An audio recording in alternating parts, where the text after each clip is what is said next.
everybody, today we are debating creation versus evolution, and we are starting right now.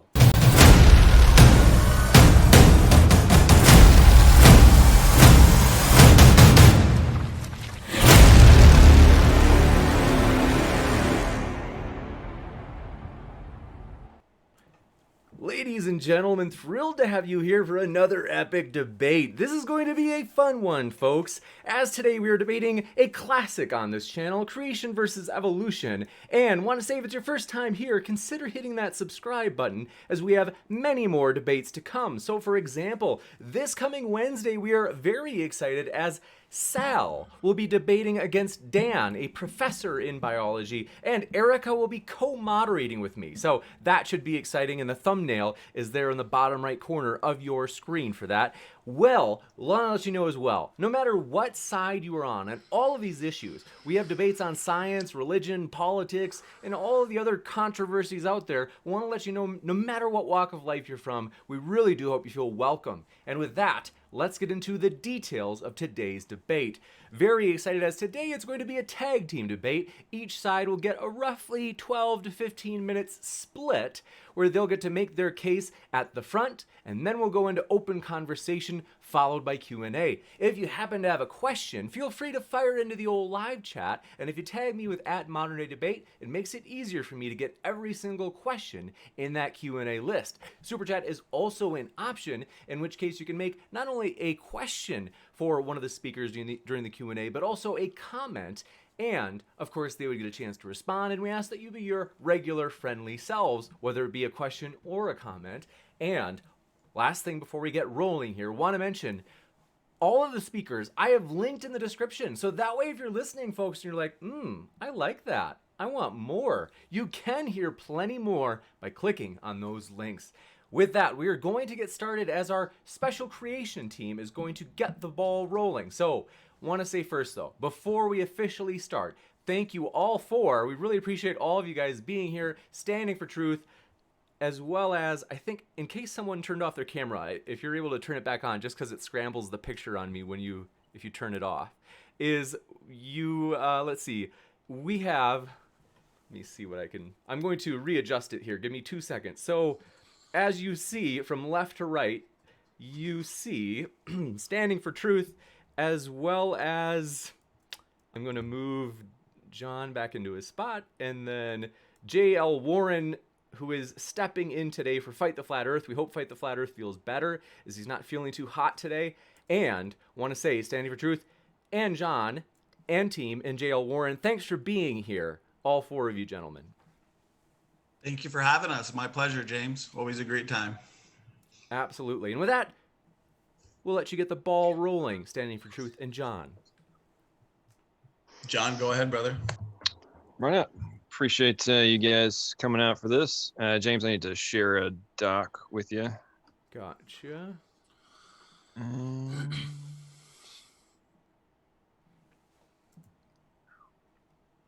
right, let me know when that's coming through.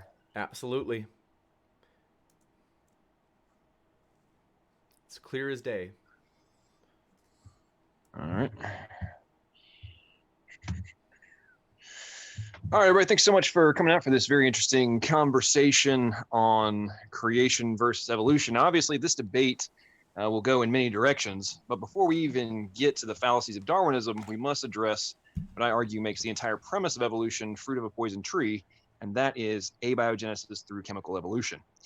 And my opponents will likely argue that it was much simpler than what we view today as life, and they may even attempt to explain away the improbabilities by saying life exists, therefore the probability is 1. However, let us consider if their explanation for the prerequisites needed for the theory they stake their lives on, if it is a remotely plausible for it to have occurred in an undirected manner, or if in order for the probability to be 1, the rational conclusion is an intelligent agent. Even if simpler parts somehow came into existence, this does not circumvent the requirement for a minimum number of these parts to all exist at the same time in a specific location. Now, while atheists and their origin of life researchers try to avoid this conundrum, it is just that, unavoidable. My event of special creation requires an intelligent agent. Theirs is nothing but chance and deep time. So let's consider what is recognized as the simplest form of life and how its simpleness by comparison to other forms of life does not actually mean it is simple. The Mycoplasma genitalium has a genome of 580,000 base pairs. This astonishing number enables it to contain 470 genes that code for 470 proteins with an average of 347 amino acids per protein. The odds against just one such protein of that length are 1 in 10 to the 450th power. If we calculate the entire genome, then the odds are 1 in 20 to the 164,090th power. And this is without accounting for the increased improbability when you consider that nature had to select only left-handed amino acids and bifunctional ones. All of this before considering that these genes must have been in existence at the same time, in the same location, on a prebiotic Earth in an environment that is admitted to be less advantageous for the required chemical reactions to occur. Now, to put this in context, the total number of particles in the entire universe is 10 to the 80th power, and the total number of interactions by those particles in the history of the universe is 10 to the 143rd. So all of this is before considering the origin of the genetic code, the assignment of arbitrary values to codons to equal amino acids, and the requirement of DNA and transcription proteins and translation proteins to exist simultaneously, even for basic replication to occur. Now I must address neo-Darwinism directly. Here are 4 positions which challenge the premise of undirected evolution through natural selection being a logical, plausible, or probable conclusion for our existence. First, adaptation of existing functions to account for environmental condition variance is primarily executed through epigenetic factors or activation of recessive genes, neither of which result in new core functions. These realizations have shaken the entire premise of evolution to its core. Not only are these adaptations the result of variable gene expression, they are not the result of mutations, rather are controlled modifications executed through read, write, and erase nanomachines. Second, the variation of transcription factors and gene regulatory networks results in a significant difference in gene expression. To date, the most studied of these are in relation to cognitive function and show 9 to 23% of variation between chimps and humans, for example. It has also been shown that these differences must work in unison, and any degradation of this even to the level of point mutation results in cascade effects, which result in dramatic impairment or death. Not only does this showcase the extreme importance of gene regulation, it also decimates the relevance of similar coding genes in relation to final outcome.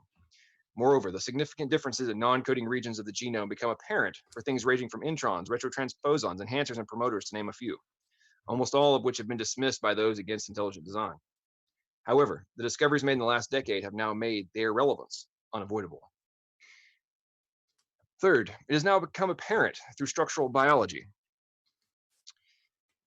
that not only is the prescriptive sequence information housed in the genetic code required, it must also be geographically coordinated through dynamic real-time folding to enable gene expression.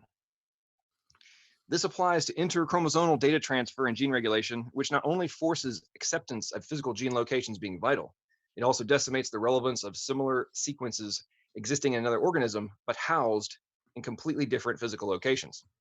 Not only does this make the sequence similarities irrelevant in relation to undirected natural selection, it also lends credence to intelligent design. Fourth, the prescriptive information in our genetic code uses arbitrary values, the meaning of which is unknown without a translation mechanism. This semantic meaning is immaterial, and in no other context can be interpreted without the prior actions of an intelligent agent. Not only must my opponents explain its origin, they must also account for the subset code base with dual syntax for translational pausing, which is vital for protein synthesis. Therefore, not only does our genetic code provide translation templates and translation and transcription templates, it also enables time variable base expression. As this is considered in relation to both abiogenesis and the previous arguments, the now unavoidable reality is that our genetic code is a 4-dimensional programming code base unlike anything humans have ever conceived. When all this is viewed through the now known reality that not only must the information exist, it must also be in a specific physical location in the genome, to conclude that foreknowledge of the desired outcome is not required for life to exist, requires those who dismiss intelligent agents to suspend all rational thought. This leads me to a simple question for my audience and for the opponents. If I asked you about the development requirements for any piece of technology that contains coding, logic gates, programming, nanomachines, and exhibits temporal controls which defy simple cause and effect outcomes, before even accounting for the physical structures required for the execution to begin in a specific place at a specific time. It insisted they had all come into being without an intelligent agent being required. Would you think I was exhibiting rational thought or could even be taken seriously? I think not. Therefore, it is my position that the existence of life by an undirected physical process without the action of an intelligent agent is not only neither logical, plausible, or probable, but impossible. As you consider these arguments and expansion of them throughout the debate, ask yourself this question: whose position is more rational? Is it those who conclude it is more logical, plausible, and probable that these things cannot occur by chance? Or those who argue, no matter how counterintuitive it is, you must believe this could all happen without a designer being required?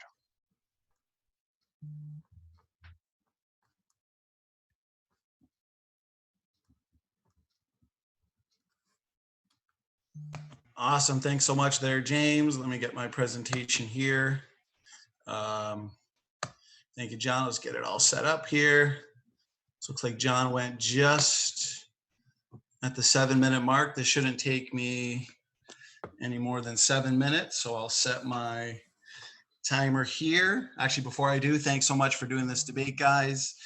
Looking forward to this. Thanks so much for filling in there, JL. I think this is going to be a good, profitable, and respectful dialogue. So let's not waste any time here. I've got about 7 minutes, so let's get started. Okay, which model is stronger, creation or evolution? The answer to this question will come down to who is making the best testable predictions. This is gold standard in science, of course. Creationists are the ones making testable predictions on DNA function, mutation rates, speciation rates, and more. Let us get right into the model. God said, be fruitful and multiply, not be fruitful and clone yourselves. And so what makes the most sense, both scientifically and theologically, is that God created DNA differences from the start. This is the idea of created heterozygosity. Adam and Eve would have had within their DNA the genetic potential to produce every shade of skin that exists on this planet. Time is not required for the diversity today because diversity can be designed and built into Adam and Eve. This idea of front-loaded DNA differences applies universally across the biblical kinds. A direct prediction of this model has to do with the rate as to when new species form. Predictions are already coming true. Let us use birds as an example. There are approximately 10 to 12,000 bird species alive on the planet today. If all bird species today descend from a handful of bird kinds on the ark, this would predict that roughly 2 to 3 new bird species would be forming per year for 4,500 years.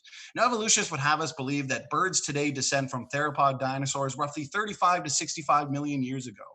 The speciation rate predictions between creation and evolution are significantly different. New species of bird have been documented in real time, as you can see here, with a new species of finch observed on the Galapagos Island. This was after these predictions were made. The resulting species were due to shifts in heterozygosity to homozygosity, and once again, just as predicted. Why are there so few bird species if deep time evolution is true? Why are there only 10 to 12,000 bird species today when evolution were true? We should be seeing hundreds of thousands of bird species. This goes for all sorts of species, as you can see here. Lizards, reptiles, bats, rabbits. I've got all the sources here. How do our opponents today address these problems? How do the evolutionists here today deal with the new genetic boundary study that concluded roughly 90% of all animal life was roughly the same very recent age? I want them to answer this question. Here's a confirmed prediction based on the Y chromosome. The Y chromosome only goes back 4,500 years to Y chromosome Noah, and genetic stamps on the history of civilization have been detected. We've got the 3 major haplogroups found in our mitochondrial DNA that confirms the existence of Noah's 3 daughters-in-law. How do they address these problems? Let me strongly emphasize the fact that the absolute best evidence for evolution has been overturned, and it is now in favor of the creation model of ancestry. The entire junk DNA paradigm has been overturned. The chromosome 2 fusion has been overturned. The alleged site where the fusion supposedly took place actually represents a highly organized and functional gene. The area is far too degenerate, and there's a lack of evidence for the so-called cryptic centromere. How do our opponents here today address these problems? How about homology? Well, we know that human engineers design in homologous patterns. Across the globe, we see shared designs and even shared blueprints. What about the so-called existence of transitional forms? Well, think of a military vehicle that blends the features of both a land vehicle and a vehicle built for the ocean, for example, an amphibious assault vehicle. Creationists too predict interesting mosaics. Nested hierarchies, as is shown here, are simply characteristics of design and reflective of God's hierarchical nature. Lastly, the best examples of evolutionary change are either reductive, degrading to the function of the organism, or simply general organismal adaptation or epigenetic. There are no examples that our opponents here can present of evolutionary change, the type that is necessary to take their fish to fishermen. Mutations are detrimental to life, and natural selection is a fine-tuning mechanism that keeps a species as strong as it can be. Dr. Nathaniel Jensen has made incredibly specific predictions on mutation rates, including mutation rates in African people groups not yet known. Molecular clock studies, as you can see here, confirm Adam and Eve and biblical creation. Evolutionists look to time dependency to explain away the data. If our opponents here today disagree with the Eve date derived from straightforward mitochondrial DNA coalescence equations, they need to make testable predictions. When does the molecular clock speed up and slow down? Maybe they can answer this question at the start of the discussion portion. Another major prediction of this model of biblical ancestry involves DNA function. We would predict that the vast majority of DNA and DNA elements are functional, while evolutionists assume much of our genome is evolutionary leftovers or junk. We have preliminary evidence for genome-wide functionality. ENCODE has revealed that over 80% of our genome is actively transcribed into RNA, suggesting function. Dan Graur is the one who said, if ENCODE is right, evolution is wrong. Can the evolutionists refute this? As you can see here from these numbers of papers, we know that ERVs and other classes of retrotransposons and ALUs, for example, accomplish many crucial functions in regulating gene expression. They help determine cell types, they help with development, and even assist in cell stress responses. Here's a fascinating paper that goes over intronic ALUs influencing alternative splicing. This is exactly what we would predict: a genome of functional DNA elements, created DNA units of function. What about functional orphan genes that show independent ancestries? How do they explain this incredible class of taxonomically restricted and essential genes? These orphan genes defy universal ancestry. These genes are unique sets of coding sequences that are specific to particular organisms, and they show no consistent hierarchy. Maybe our opponents can start off the discussion by answering this question, or really any one of these extremely important questions. I have a minute here, so I'm almost done. A couple more questions I would love to see answered in the discussion portion. How do they explain the incredible dissimilarity between chimp and human Y chromosomes? How do they explain the low genetic diversity in human beings? Genesis tells us God created two human beings, Adam and Eve. This would severely restrict genetic diversity. And this happens to be exactly what we find. Evolutionists were shocked by this, which is why they had to post hoc, ad hoc invent their fairy tale out of Africa population bottleneck. Is this out of Africa bottleneck even remotely feasible? We can discuss that in the discussion portion, of course. Everything we see today points to the death and destruction of a once perfect creation. This includes our genome. What type of selection can be presented that will select away so many deleterious mutations that are pouring into our genetics and degenerating our information systems? We are devolving and not getting better. No forward evolution is observed. Most mutations are unselectable and invisible to selection. And artificially contrived rescue mechanisms such as synergistic epistasis and mutation count mechanism have been falsified. Can our opponents today answer any of these questions? We shall see. Thanks so much. Thanks so much, Standing. We'll switch it over. So we will kick it over to our skeptical friends, or you could say skeptical of creation, but proponents of evolution. And the floor is all yours. Thanks for being here, guys. Yeah, you're going to be, I'm going to be presenting the evidence today for our side. As we already discussed, hold on one second, let me adjust my mic. As we've already discussed, Fight the Flat Earth couldn't make it today, and J.L. Warren is filling in for him, so it'd be unfair to ask J.L. Warren to present anything for today's presentation. So give me 1 second. I'm going to be answering a lot of those questions you asked already. Most of them will be answered in my presentation. And I'm ready to start when you are, James. Absolutely. Ready for you. Okay. So you can give me 1 second to get my presentation up, and I'll tell you when to share my screen. Or I guess you're sharing my screen right now, right? Not yet. I can when you want. Oh, yeah. Okay. I'll let you know when I'm ready. But you can go ahead and put me on screen, and I'll be able to switch over when I'm ready. All right. So, hey, guys, thanks for joining us today to speak about evolution. today we intend to provide 3 pieces of evidence that do support the modern theory of evolution. We will be doing this by, with 2 of these pieces of evidence will come in the form of ERVs. He specifically mentioned ERVs. It's great that we're having this conversation because ERVs are undeniable proof that evolution and natural selection is in fact true. Specifically, the locations of shared ERVs with chimps in the human genome, and the ratio of the LTR discontinuity of ERVs, and the correlation between the two as predicted by the accepted model of evolutionary theory. And finally, we will have a look at chromosome 2, which you also happen to bring up, of the human genome and speak on its origins. But before we begin, I think with this being an evolution debate, it's only proper that we actually define evolution. Evolution is the mechanism that is responsible for the diversity of life on Earth through natural selection. This is due to the procreation process in life not being 100% efficient. As genes are copied relentlessly in our bodies, slight mistakes or mutations can occur and, given enough time, are responsible for all life on Earth. So let's talk about retroviruses and ERVs. A retrovirus like HIV is an RNA virus. This is key, guys. It's an RNA virus, not a DNA virus. Normally, a retrovirus infects a host cell and hijacks its internal mechanisms to create more copies of itself, effectively killing the host cell and spreading its RNA to other cells.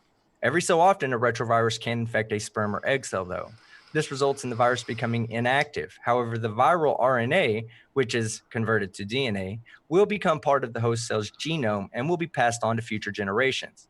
Why ERVs are so important to evolution is because they offer us definitive markers in our genes and can help us identify common ancestors in a nested hierarchy. And more importantly, they can test the predictions made by our current model of evolution. But before we get into the evidence, we must first prove that ERVs are indeed viral in nature. And this goes to answer one of your questions, one of your suppositions that you put out earlier. So this is easy. All ERVs consist of several RNA viral specific genes. This means that without these genes, the RNA is not functional. Okay, it can't, without certain of these genes, you can't transcribe the RNA into DNA. And then you also can't protect the RNA virus so that it can spread from one cell to another. All right. These genes are the GAG genes, the POL genes, and the ENV genes. All right. The GAG gene's sole purpose is to produce the nucleocapsid that protects the RNA virus. The POL gene codes for reverse transcriptase, and the ENV gene allows the virus to produce glycoproteins, which allow the viral cell to pass through a future host cell membrane. All 3 of these genes are specific and unique to retroviruses. The second way we know these are viral in nature are due to the discontinuity of LTR to LTR sites, or long terminal repeats that connect the viral DNA to the host DNA using integrase. Now that we know generally what an ERV is, let's discuss the 2 independent ways it validates the standard model of evolution. First is location of the ERV in the genome. I'm sure most of you have probably heard that 96% of the human genome is identical and shared with a chimpanzee. I don't think this actually sets into most people, and I'm going to share a screen right here that's going to highlight the similarities between the human and chimp genome. Now, these are the human and chimp DNA strands, the genome strands, genetic material strands set next to each other, side by side. On each column has 2 strands. You can barely tell because they're so similar. If you're not really getting close into the screen or making it bigger, you can't even, in some parts, you wouldn't even be able to tell that there are actually 2 different lines there. That's how similar they are. Now, on the left of each of those lines is the human DNA. On the right is the chimpanzee. Okay, or the chromosomes, I'm sorry. The chromosomes for the human, on the right are the chromosomes for the chimpanzee. As you can see, they all line up. But there's also something else that's important about this. Okay, give me 1 second to get back to my notes. All right, so this graphic, of course, it shows that these 2 are lined up, but there's also something that you need to notice. On the short arm of chromosome 10, we find something interesting, what's called an ERV, or the fossil of an old retrovirus. Another interesting find is that not only do both humans and chimpanzees share the genetic markers for this particular ERV, but the markers are in the exact same position on both the human and chimpanzee genome. Now, that alone might not seem too impressive. You know, he threw out a bunch of big numbers, just coming up with them and saying, hey, these are real numbers, right? Well, let's talk about some real numbers. There are over 500 nucleotides and over 100,000 base pairs on those nucleotides.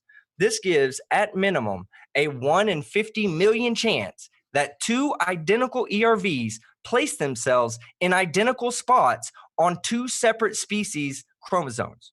1 in 50 million. Now, that's a lot, but the odds of winning the lottery are much lower than that. And people win the lottery all the time. Now let's head over to chromosome 1. Again, on the short arm, we find evidence of another ERV. And again, when comparing to the chimp data, we find the exact ERV in the exact location. The probability of finding this ERV in the exact location is the exact same as finding the first one, 1 in 50 million. To find both of them would have to be 1 in over 2.5 times 10 to the 15, or a really small number. Now that's 2 of them. And these are just 2 of the 14 plus K-class ERVs that are shared between chimps and humans. 1 class of ERVs, and we're already reaching numbers that would way surpass whatever number you made up. Now, these don't include W-class ERVs or any of the other ERVs, because there's multiple types of ERVs that are shared between humans and other species. All right, so the probability that this is by random luck alone is just too low to be statistically significant. The second strong piece of evidence involving ERVs is the LTR to LTR ratio of discontinuity in ERVs. Due to the nature of how a retrovirus inserts itself into a host genome, the 2 LTR sites are identical. After insertion, however, any genetic mutations that occur on one LTR site will be unique from the other. And this discontinuity between LTR sites gets passed down from generation to generation and species to species. So I've basically explained ERVs, but I have yet to really tie down their exclusivity to the evolution model. While I did point out the absurdity that the observation of unique ERVs identical to chimps is completely due to chance, ERVs offer something much more useful to the explanation of the diversity of species. Let's say we have a species who has ERV1 in its DNA. It would stand to reason that if evolution were true, then only descendants of that species should ever have the ERV1. Now let's say that species splits into 2 species, species 1A and species 1B. Let's also say that species 1A contracts a second retrovirus, and we're going to call this one ERV2. It would stand to reason that the offspring of all future descendants of species 1A will have both ERVs 1 and 2, while all descendants of species 1B will only have retrovirus ERV1. If this mechanism, it's this mechanism that helps us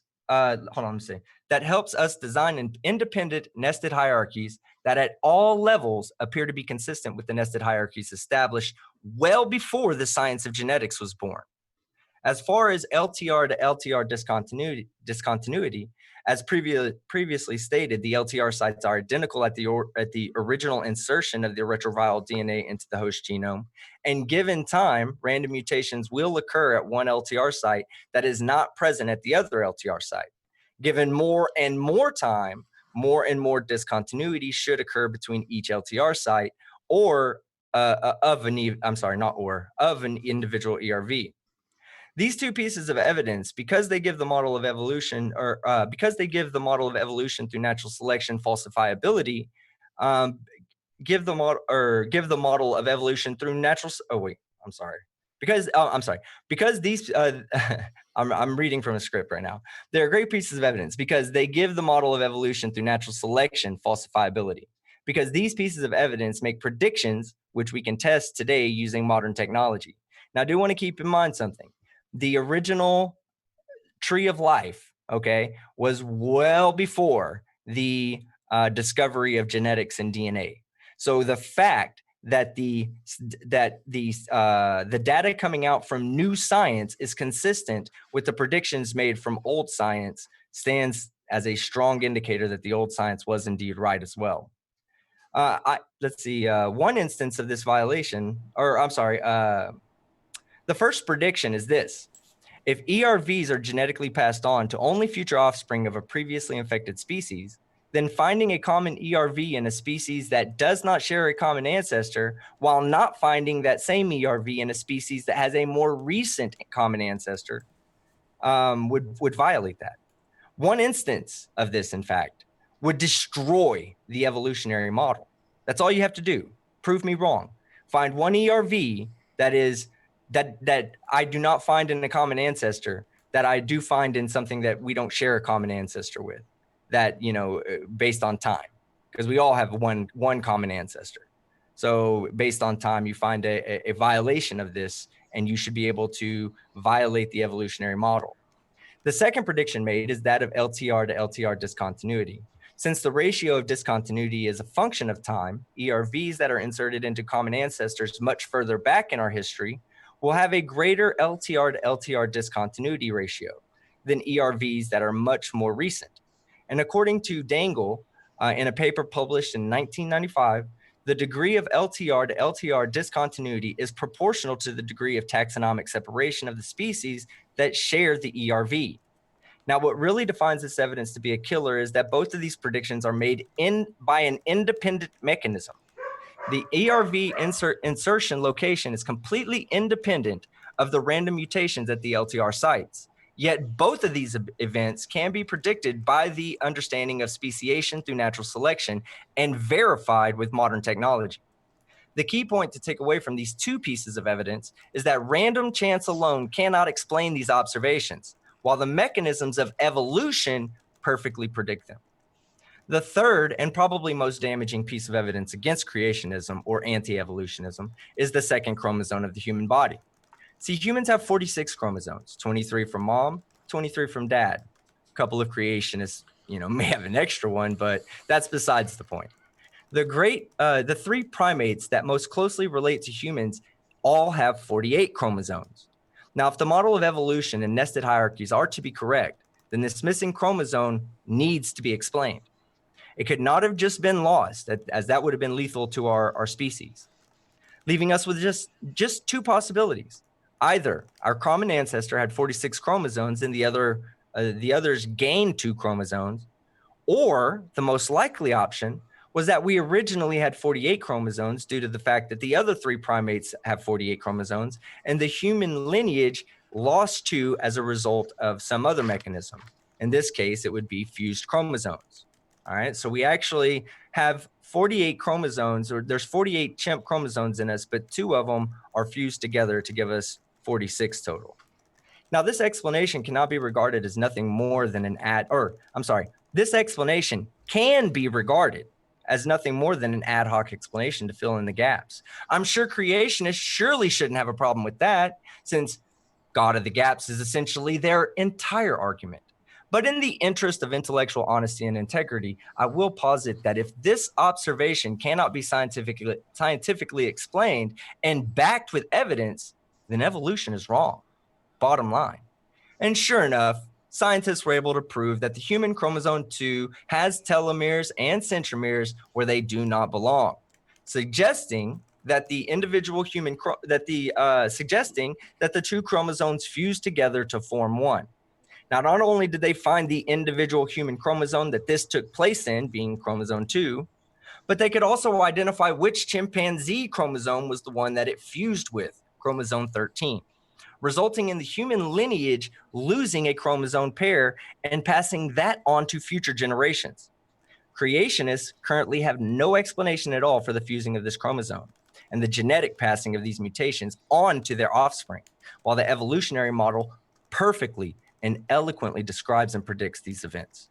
In conclusion, the location-specific ERVs that are shared through common ancestry, the ratio of discontinuity of LTR sites is a function of time, and human chromosome 2 are all strong and irrefutable pieces of evidence to suggest that the model of speciation through natural selection is in fact correct, and the creationist explanation of the diversity of life is nothing more than a fairy tale. Gotcha. Thanks so much. Appreciate that. we will kick it back into the main screen. So, JL, if you have anything to add, we can kick the mic over to you. Otherwise, we will get going on the open discussion.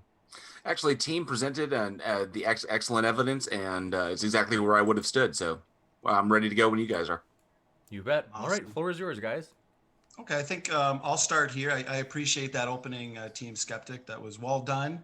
You touched on some of my favorite topics, so I think this is going to be a really good discussion. I'm sure it's going to fly by. Nested hierarchies, chromosome 2 fusion, endogenous retroviruses, for example.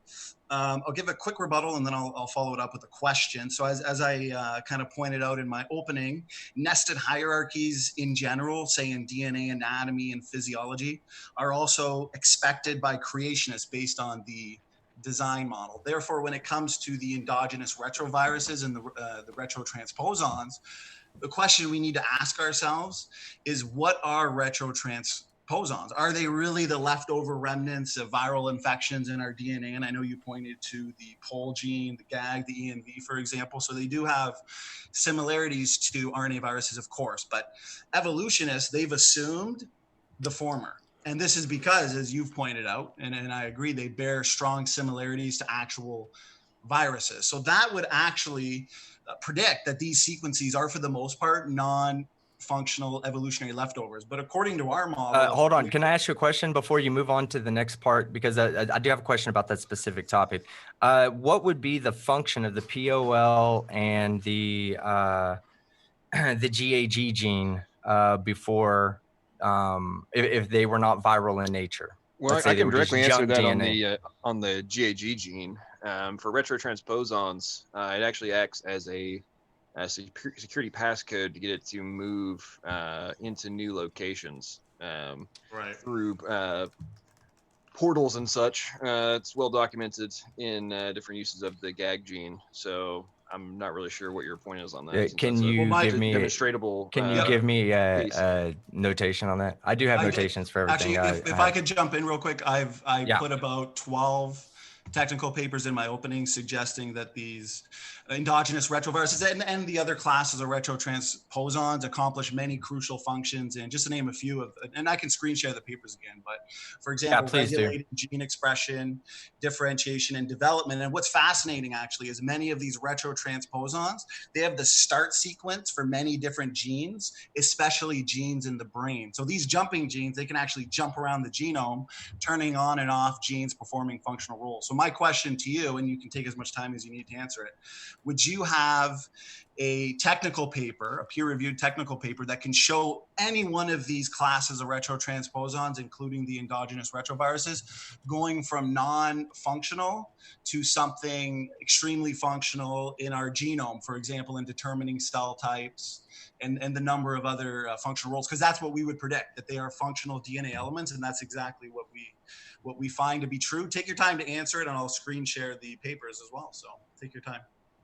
Yeah, let me, you asked for evidence of a retrotransposon going from non-functional to what? So if you can see here, I'm screen sharing, there's probably a bit of a lag. So, so my question was, do you have any empirical evidence, any technical papers that show a non-functional endogenous retrovirus or any one of the... Wait. I'm seeing a bunch of things jumping around on here. I'm not sure. Because I've got a lot of papers here. Stop so for example, yeah, stop it on one that gives you that. Hey, while you're finding the right please. paper, standing. Yep, I'm there. So retroviral promoters in the human genome, endogenous non-retroviral RNA viruses, elements, evidence of a novel type of antiviral immunity. And John can speak to this as well. So we do know that they're functional DNA elements. Even the ALUs, fascinatingly, look at this. Intronic ALUs influence alternative splicing. So a direct prediction of our created heterozygosity model would be that the vast majority of our genome and DNA sequences and DNA elements, including the pseudogenes, would be functional and important to the organisms, of course. So, and that's exactly what we see here based on peer-reviewed technical papers. So if you want to answer your assertion is that the non-functional are all just junk DNA, that they were, how did they get there to begin with then? Well, that's the thing. These were created units of DNA function. That's our prediction. So we've predicted, and it's in print from intelligent design PhD scientists years ago, that we would discover... Intelligent design PhD scientist. Okay, I need to know. I need standing. Hang on, man. Real quick, I know you're excited. Okay, go ahead, John. Go ahead. I'll leave the papers. I just need the references. Since our opponent is going to try and go down that rabbit hole, let's go Science Direct. The neuronal gene ARC encodes a retrotransposon GAG protein that mediates intercellular RNA transfer. Let's see. Can you share the paper? ARC protein exhibits. I'm on my phone, man. I've got the papers here if you want to see them. ARC protein exhibits similar biochemical properties as retroviral GAG proteins. Endogenous ARC protein is released from neurons and extracellular vehicles.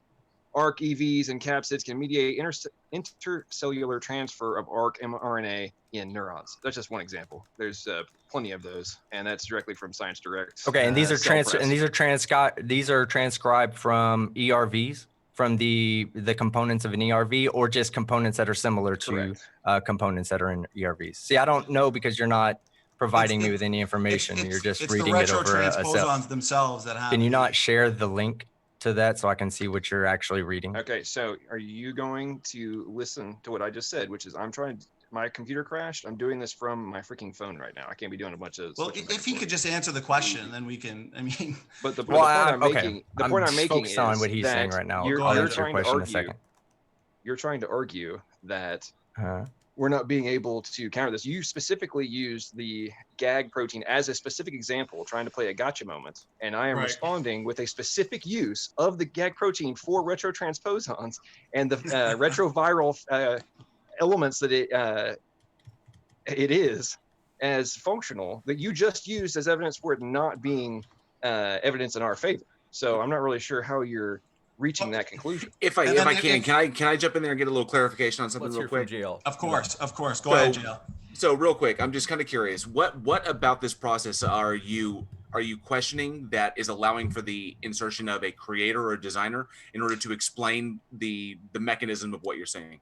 Right. So we're saying that these supposed ERVs, they're claimed to be ancient infections of viruses. Therefore, are they really the ancient invasion of viruses, or are they functional DNA units? And I'm pointing out that the evidence shows that these ERVs are functional, but not only that, they have crucial functions that help regulate genes and even determine cell types. For example, real quick.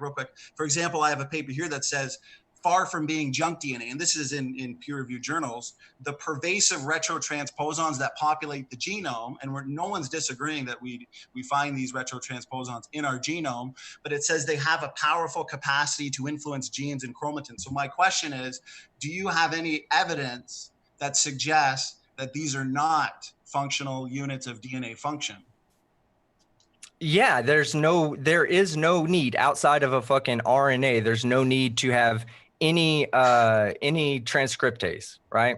There's no need. So why would you hold on? Why would you need literally undergo reverse transcriptase? I'm sorry, reverse transcriptase. Let's give team a chance to respond. So reverse transcriptase would not be needed for anything that had DNA. Our entire genetic code is DNA. There is no RNA in it. It's DNA. Okay. So why is there a code inside of our DNA that codes for the reverse transcriptase gene or protein? Okay. So you obviously don't know actually know what retrotransposons do in many cases, especially in embryo development, where they are physically inserted, taken from being DNA. In embryo developments, where you have half of the genome, half of the genome is your mom, half of the genome is your dad. Yeah. No. I'm talking post recombination skeptic. So if you'll shut up and listen, the point I'm making, you just said they had no purpose, right? Well, what we now know is that as an example, in embryo development, retrotransposons are put into specific locations during embryo development. That process, which by the way uses the GAG protein, is taken from DNA, turned into mRNA, transferred by proteins, reverse transcriptase back into DNA, and inserted into a specific location during that developmental process. Then it happens twice. Hang on, not done yet. Then this goes back to time-based temporal controls that I talked about in my opening statement. At different once that stage of development is passed, that same retrotransposon is grabbed, is extracted from that position, moved to a different one, and now results in a different outcome when it's reinserted into a different position in the genome. So to say that that does not have significance when studies show that if you don't do that, embryos die. So I'm pretty sure that if you can't live without it, that actually constitutes being rather important and having function your mental position aside.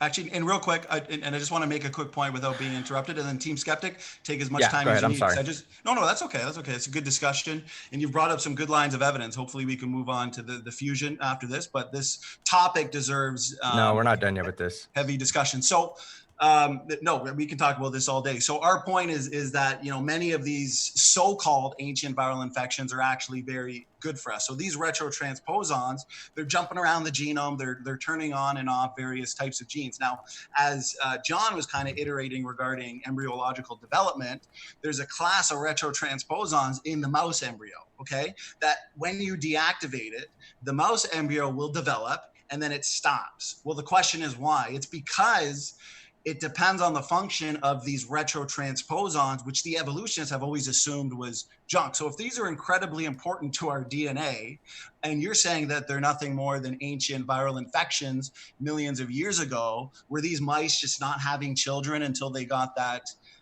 viral infection, and then somehow that viral infection was co-opted? So the very simple question is, do you have any evidence? So yes, the human placenta is exactly evidence of a useless junk RNA virus, ERV, okay, a retrovirus that got induced into or introduced into our genome and became pushed on from generation to generation, physically changed the way cells bind with each other. And this led to eventually, it didn't immediately happen, but it eventually led to the humans being able to have a placenta on the inside of their body and babies to be born inside instead of being put out as an egg on the outside. Okay. Now we can track this ERV all the way back to the beginning of primates, or not primates, mammals. Well, we can track this all the way. You can't track it. It's inferred. You're looking in the fossil record. So we can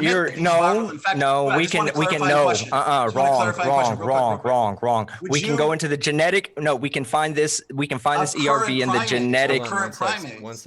Of all mammals. But we see the ERVs are there. And the cytokine 1 and 2. No, cytokine 1 and 2. Hold on. Yes, listen. Cytokine. Hold on. No. Because listen, the original mutation. Hold on one sec. Hold on, bro. Sorry, team. I'll let you talk in a sec. I muted you both just to regain order. Let's give team a chance to respond, and then I promise we'll come back to you standing for truth.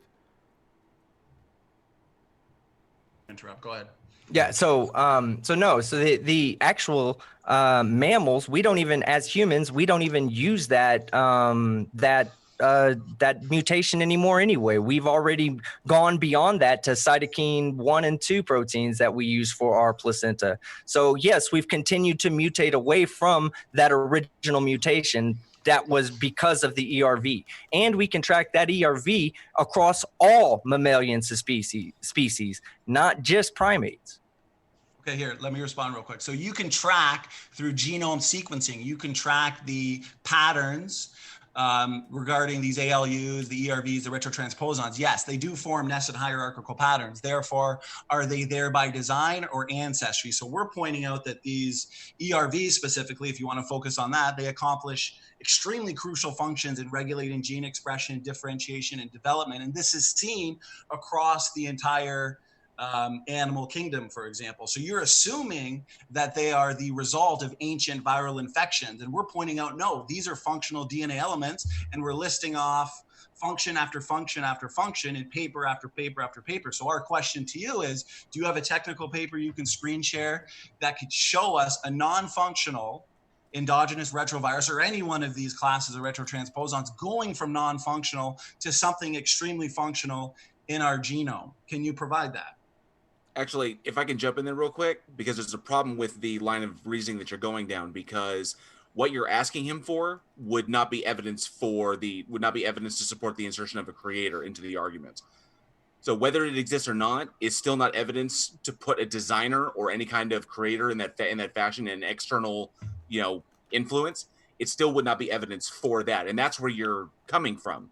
That's the foundation of your argument, is the influence of a designer exterior to the natural processes of the Earth, of the planet. So let's think about your point right there. So the point that I was making in the context of the temporal variable control of gene expression in something that, until this was realized, was considered junk DNA with no purpose, supposedly evidence of evolution. You got to stop using the term junk DNA. It's vestigial DNA. That's what it is. It's vestigial. It's no longer useful, but it's still actually it's really being called non-coding DNA, or gene regulatory networks now is actually the real term. Okay, for it. Right. Junk DNA is dog whistles to another area of thought. So, but remember, a dog whistles, the words that come directly out of people like Dawkins's mouth. Okay, I don't think so, buddy. But the point I was making is you're claiming that there's no evidence for a designer, when I'm talking about time-based variable control of time-based. Okay, so you suggesting that natural selection somehow had the ability to foresee the future and put in time-based controls in two different areas that have zero connection point? No, these are natural functions of DNA under evolutionary pressures. Oh, really? Time-based control that's happening in hyper-specific variables? You're coming with argument from complexity, is that it is complex. It's extremely complex, but complexity is not evidence for an external. Let's think about this. It's also a confirmed prediction of our model. That's the important thing to the problem is that the problem is that however you want to argue the complexities of how DNA works, or how all of these processes work in an environment of evolutionary pressures, none of this leads to evidence that supports the insertion of an external creator, an external instigator. I just want to make a point real quick. JL, did we get all your point there, JL?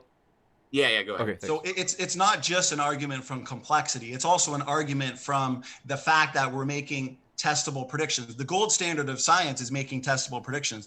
Evolutionists have always assumed that the vast majority of our genome is non-functional evolutionary leftovers. You can see a recent paper in 2017 from Dan Grar that says, well, if ENCODE is right, which ENCODE revealed that over 80% of our genome is actively transcribed into RNA suggesting function, then evolution is wrong, because that means those mutations that are accumulating are going to degenerate us a lot faster than they ever thought. So they have to hold to the assumption that the vast majority of our genome is junk. Yet now we know even pseudogenes, they produce RNAs that increase the expression of their corresponding functional genes, the ERVs, ALUs, all of these other classes of retrotransposons, the non-protein coding RNAs, they regulate virtually all aspects of the gene expression pathway. And we have these predictions in print, and they come true, and they're confirmed every single day. What kind of predictions can you guys make regarding DNA function? Go ahead. Let me ask you a question. Let me ask you a simple question real quick. I want you to explain to me how it's possible for humans and chimpanzees to both have that ERV on arm 10, on short arm 10. How is it possible for both of them to have the ERV in the exact same location with the exact same LTR to LTR? I mean, not the LTR to LTR continuity, but the exact same location on both of the arms, on both the species. I'm sorry. That's a good question. So that comes down to my initial question: are they really the ancient infection of viruses, or are they created units of DNA function? So when it comes to the nested hierarchical patterns, you're right. We do see more shared endogenous viruses and ALUs, for example, with chimps than we would with the old world monkeys and down the line. We do see nested hierarchies. Yeah. Right. No, I agree with that. So that's why that question is, are they created units of DNA function, or are they the result of ancient viral infections? So I pointed out in my opening that naturally we as humans, we have designed things with groups within groups patterns, okay? So if we were to look at the types of vehicles, for example, or even just modes of transportation that we have created, we accidentally build in these groups within groups nested hierarchical patterns. For example, if we look at a sedan, they have a tremendous amount of similarities with other sedans. Now, if you bring in, say, a semi-tractor trailer, that's obviously much more different than a sedan, kind of comparing it to like a dog versus a human being or a chimpanzee. But those two modes of transportation are similar enough to each other that it sets them apart from airplanes. So we would expect, based on the design model, that humans and chimps would share more of these DNA units than a human and a dog. So the nested hierarchical patterns, though, that line of evidence, that observation, that's agnostic to the debate. But the differentiating line of evidence would be the DNA function. Are they non-functional evolutionary leftovers, or are they created units of DNA function? And the evidence suggests that they are functional DNA units. Go ahead. No, but okay, yes, you could say that there's an equal probability on both models until you bring in the LTR to LTR discontinuity as a function of time. So as you stated, we do see more, let's say with old world monkeys, okay? Yes. We do see, let's say we have an ERV that we both share with an old world monkey, we expect to see, based on the evolution model, we expect to see every lineage that broke off from the old world monkey, the orangutan, the gorilla, the chimpanzee, the human. We should see that ERV in each of those people. But also another prediction that's made, because evolution says that random mutations happen. For it to be random means that some LTRs will eventually have a random mutation on them. If we were to always see LTRs always exactly the same, then we would need to explain that with our theory of evolution. So with our model of evolution. So what we see in the old world monkey, what we should see is the ratio of discontinuity between the two LTR sites should be greater with old world monkeys, a little bit less with orangutans, a little bit less with gorillas, a little bit less with chimpanzees, and then all the way down to what we have as a human. Now that's another thing. That's a second model that validates, that works exactly with what we're saying when it comes to natural selection. Well, real quick, yeah. So it's just like your highly conserved mitochondrial DNA proteins, for example, the cytochrome C. All of these gene sequences that you look at, they form nested hierarchical patterns. And the evolutionist, universal common descent, would predict that those differences are a reflection of time, divergence time. We're going to share more with a chimp because we share more of a recent common ancestor with a chimp than we do with a rabbit. But that's why the question is, are they actually the result of mutations over time? Evolutionists assume that all the DNA differences are the result of mutation over time. But the prediction that we make, and I explained it in my opening regarding the created heterozygosity hypothesis, that God would have front-loaded these functional DNA elements and units into Adam and Eve, which would apply universally across species, we predict them to be functional. Since we both predict the patterns, the nested hierarchical patterns, we both expect more similarities in a human and a chimp than we would with a human and an old world monkey or a human and a rabbit. This is just common sense, realistically. Therefore, if you can provide evidence that these are really non-functional evolutionary leftovers or the result of mutations and mistakes over time, then yeah, that would be evidence for universal common ancestry. But what we find is that they are extremely functional and important to our genome. And that's why the same question I've been asking you since the beginning, you need to provide us evidence, whether it's in a technical paper or just give us an argument here as to how these retrotransposons or the pseudogenes, ALUs, whatever you want to look at, have gone from non-functional viral infections or mistakes to something incredibly functional in our genome. And I want to give you as much time as you need to just how's that possible? Evolution is an extremely complex system of pressures. Okay. Right. It's not, a lot of people always think it's just one pressure that dictates how a species will evolve, but it's not. It's the environment of pressures that pushes a species in one direction versus another. Even just seeing when we separate modern day species, we separate them for long enough in different environments, we start to notice genetic differences based on just the simple separation of the two species. Even though they still remain in the same species and they can breed with each other and whatnot, we can begin to see genetic changes in one species versus another. Okay, so the evolution of a retrovirus into something that's functional and from something that's non-functional into something that's functional, it's possible due to exactly what we say in is the driving mechanism for evolution. Yeah, but that's just stories. The fact that it's a random mutation that ultimately either was selected for or against when it comes to the pressures of the environment. So in no offense, in other words, no answer has been given. Hey, go ahead, John. Yeah, I don't want to dominate. Go ahead, John. Quick interjection here. So to me, it sounds like the logic flow you're trying to follow is if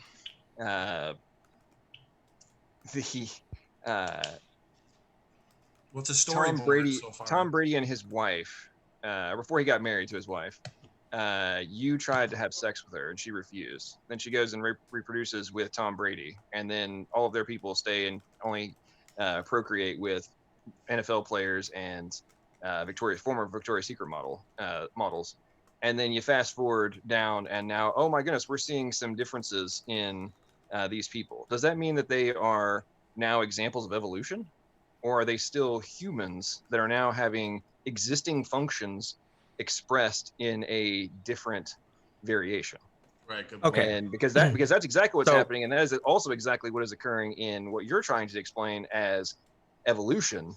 It's not the result of new function; it's the modification of existing function, whether it be through epigenetics or through actually degradation of existing Right. function, or the Degradation. maximization of recessive genes to now become dominant genes.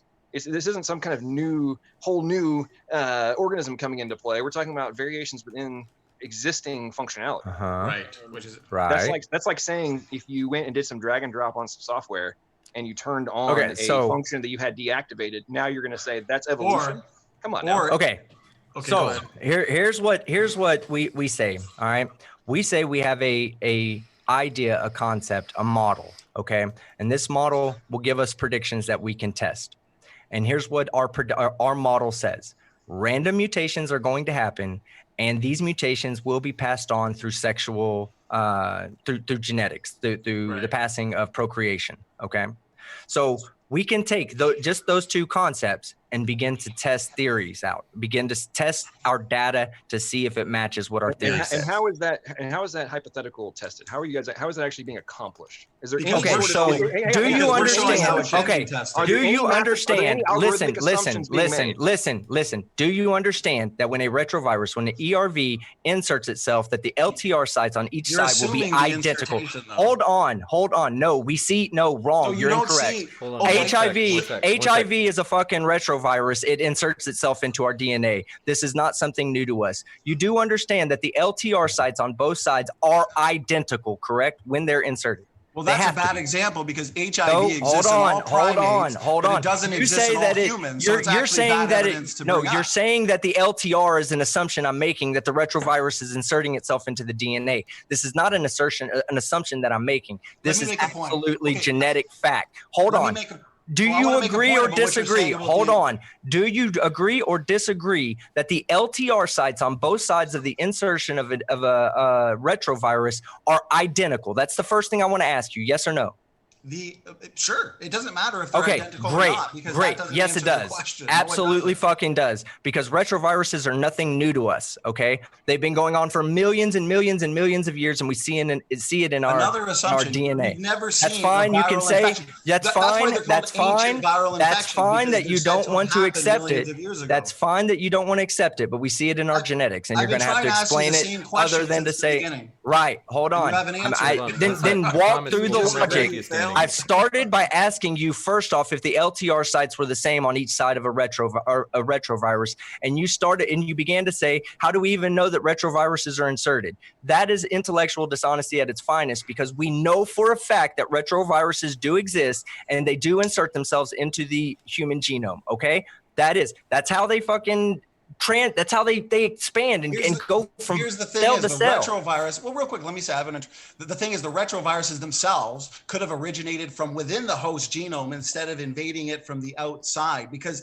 this would have had to been the case. Do you have any proof of that? I've shown. We have paper proof after- today. real quick. No, do you have Hey, any I proof didn't that it interrupt was you. I let you automatically finish what you're inserted? saying. You're right. Go ahead. Go ahead. You're right. Let's kick it over to You know, Andy. viruses are dependent upon host cells. That means that the cell's genome had to predate the viruses, because if viral DNA is inserted, as you're saying, at random into the genome millions of years ago and became an endogenous retrovirus, guess what? It's more likely to disrupt existing genes. For example, a blindfolded painter is obviously going to mess up the painting he is working on by just applying random brushstrokes to it. Therefore, that's why the That's a question bad is, argument. how did Yeah, these... you can't say that. No, You can't it's say not that a it bad most. No, you argument. can't Hold say on, that it would most let's- likely do that because our sample size is 1. Well, let's give him a chance to respond and then finish that point he was making, and then I promise we'll come right back to Team and JL.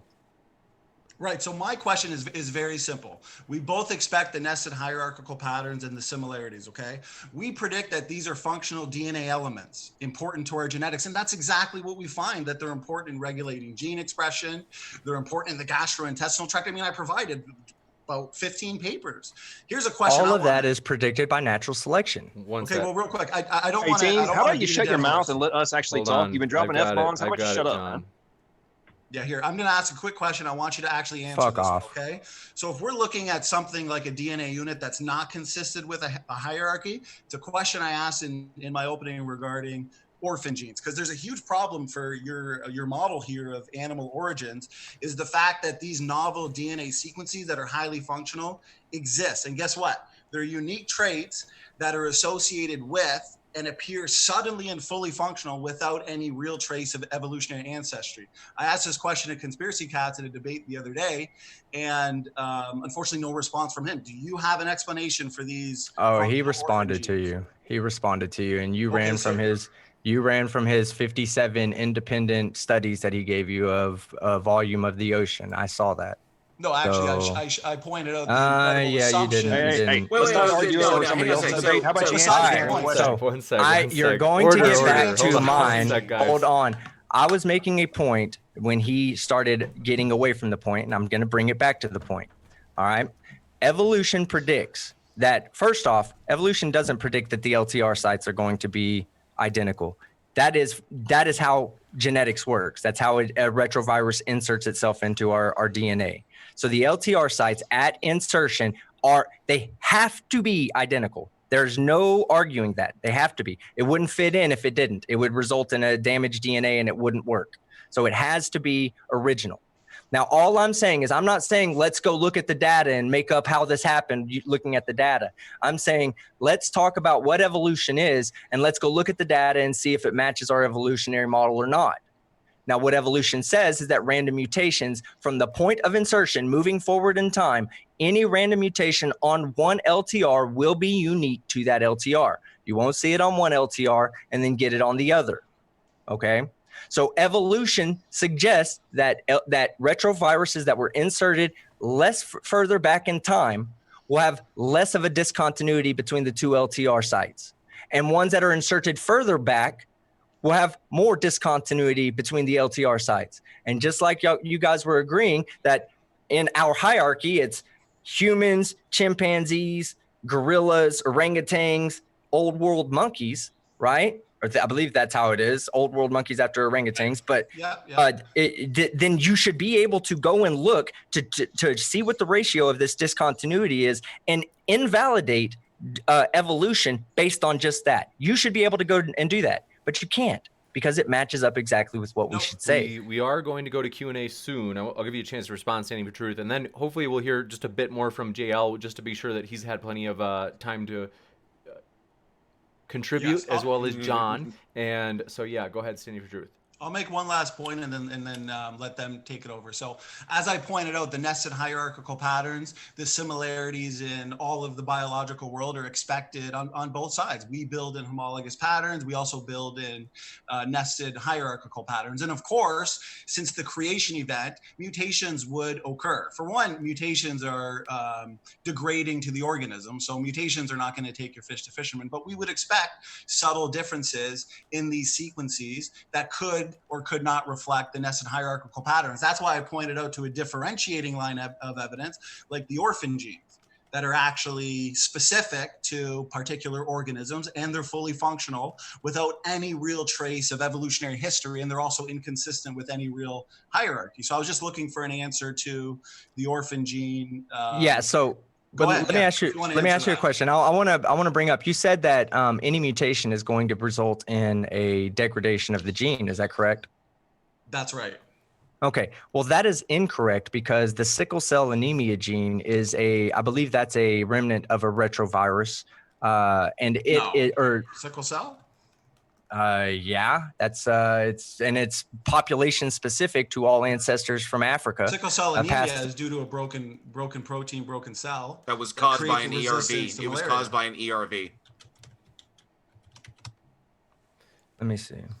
We Okay, so, pretty soon. so here. are you suggesting that something that from a macro level has a degradation in function is equals a non-negative mutation? Is that the point you're trying to make? Here? No, Is he that, like, said a literally the mutation antithesis is of your point? always no. He said a mutation degrades the DNA. It does. It does. Because sickle cell No, it anemia is a doesn't. degradation. No, Okay. you're completely No. ignoring It synergistic. enables- Well, let me enables- respond to the sickle hang cell on, anemia. You hang on. brought up a point. It enables a slight advantage in terms of staving off malaria. And if you had things Yes, the overall you're right. negative, Yeah, right. the And overall negative, why did we not have that? Why do white people not have sickle cell? Why do we not have the ERV or the sickle cell anemia? Well, let me explain the sickle cell. I've studied that in hang great on, hey, detail. Sandy, hang on a second. Yeah, I'll go let you ahead. talk just a second. Team, I honestly wonder if you actually use your brain, because What are you just fucking asked talking about? what- I you literally just I'm said that responding an here. How about you ER. shut He up said and an let people ERV is talk? Let him damaging. respond. We've got John, we go got ahead. Q and A God. soon. We got to The- make this snappy. So let's get to the arguments. Just Okay, so because we well, have limited mute Team time. Skeptic then, because he's interrupting me every single time. You have a mutation that allows for a adaptation in a specific subset, but that mutation, to your point about why do white people not have this? Well, they weren't in the same scenario needing the adaptation, which was a result. It was a degradation of genetic function in the cell. And So the degradation of I'm the not done function talking did. yet, man. Put it back on mute. Fuck you. Yeah. Would you suggest that people with sickle cell anemia do not have massively greater risk at a plethora of other issues than, oh, cool, I'm not. Oh susceptible yeah, to sure. malaria. When they're in America, but not when they're in Africa. No, in Africa it helps them defend against malaria. Don't you think that's an Captain, let 'em- evolutionary advantage? Okay, did you not follow the words that came out of my mouth, which was Jesus they have Christ. one advantage, but overall negatives. There's So Right. it many got more passed on. negatives It got than passed positives on associated in that with it. subset of So population and if not you can't passed on in comprehend that ours. premise, then clearly you do not have an If IQ it's less not than 40. Right, if it's not an advantage, if it doesn't All you give can us do an is drop F-bombs Can I and make a actually let quick people point? respond to you. Well, can I make a Yeah. quick point on sickle cell? People that have that mutation that cause sickle cell anemia have a broken gene, which makes a broken protein. This means that overall, this mutation is reductive. That's our point. Yeah, why is it beneficial? They say, well, okay, people with this broken gene and broken protein, the red blood cells are defective to the point, okay, where malaria cannot thrive in the person with this condition. Therefore, they are more resistant to malaria. But guess what? The sickness associated with the disease results in a resistance to the malaria parasite due to broken cells, broken proteins. That's Stanley, reductive. It's not taking let me- anything Stanley, forward. one insertion here. Sickle cell anemia is an inherited disease, operative word, that affects red blood cells with an abnormal version of hemoglobin, the protein Okay, that carries so oxygen throughout the We're body. going to because we let It both is literally Standing- a we're going to let- disease. because we let Standing. I didn't and say it John, wasn't a fucking hold on one disease. second. Well, then 'Cause you we- can't say. hold but on a are second. you saying hold that on. cancer John, is a listen, positive? Hold on a second. Yeah, Lord, man, Is you're stupid because as hell. we are okay. It's on mute only because of you're on mute. So the point here is we gave Standing for Truth and John those last two 1-2, that 1-2 combo there, and then what we'll do now is give the last word over to Team and JL, and then once we give them the last chance to reply, we will go into the Q&A. So is it on me and JL right now? Yep. Okay.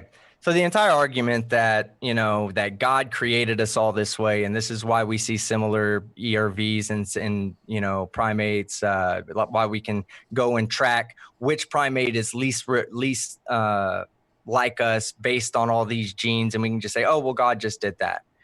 Or we can say, we can apply scientific knowledge to it. And without even saying, let's try to get our evidence to support our conclusion, we can just define what the mechanism is, and we can say what do we expect to see. And every time we look, we expect to see exactly what evolution predicts. We expect to see the ERVs in the same location, as they're not fucking random. They don't just randomly select from one genetic when we have an offspring, that ERV doesn't just move completely to a different chromosome. It's going to be location specific, which is one of the ways we can use it to identify common ancestors. The And- LTR to LTR. I'm sorry. Do we get a quick closing too, uninterrupted? I was thinking like last word as in like the Oh, last. I was point just doing on my that. conclusion. I just need I 20 was doing my seconds and then conclusion. John. I just need I was 20 doing my seconds and then conclusion. John can take the rest. So The one thing, unfortunately, so we addressed the Short and pithy. ERV. Yep. So we addressed the Hey, ERV. so Well, I'm hold gonna on. be quick, I didn't 20 know that seconds. team. Well, let's go back to team to let him finish that closing, Oh, and then we'll give you sorry, a go closing ahead. standing. no, I'm totally confused as to what the fuck's actually going on. Am I doing my The outro last right word, now? By last word, I meant like the Yeah, last word on the particular issue that you guys were going back and forth on. But we can do a closing. That works. Let's do a closing. Okay, Not I'll make you. I interrupted team, so I got to let him finish that closing, and then we'll come Of back course. to you. My apologies, James. No problem. Okay. So basically, the entire argument is that God all set it in motion, and there's, looking beyond what we want to find is if we ever find anything that science can explain, we'll just go ahead and attribute it to God and just blow off the scientific explanation. However, we can not assume God as someone like me, right? I can not assume God, and I can come to the same exact conclusions as you can based on scientific models. And then when comparing the data, the modern scientific data that we can take will corroborate the model of evolution.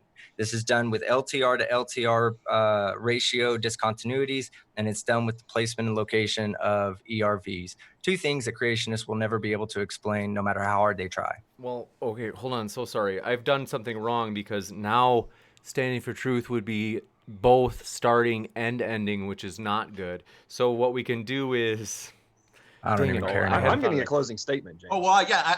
I have a quick closing. I'll even set my timer JL less than a gets- minute. And JL then pick gets up it. last one. Why don't we'll give you standing a closing or John, and then we'll go back to JL for a final closing. Yeah, Thanks for that idea, team. That was team's idea. Sure. I just need 30 seconds. I'll even put my timer on. So yeah, obviously we addressed the ERV sufficiently. He had no answer. He dodged the question the entire time. We addressed the nested hierarchies. The other thing he brought up was the chromosome 2 fusion. I predicted that, so I refuted it in my opening. That reputed fusion site is overlapped by a functional gene. The so-called fusion site he points to is not a fusion site at all. It's a functional component of that DDX11L2. So he can look that up. There's no evidence for the cryptic centromere he talks about, and no evidence for the vestigial telomeres. And then there's a satellite DNA problem. So we've provided predictions on DNA function. We didn't even get to touch on the molecular clocks that point us right back to Adam and Eve. But I would say this was a good debate, but I don't think they answered any questions, including the orphan gene question. So go ahead, John. You can finish the rest of it.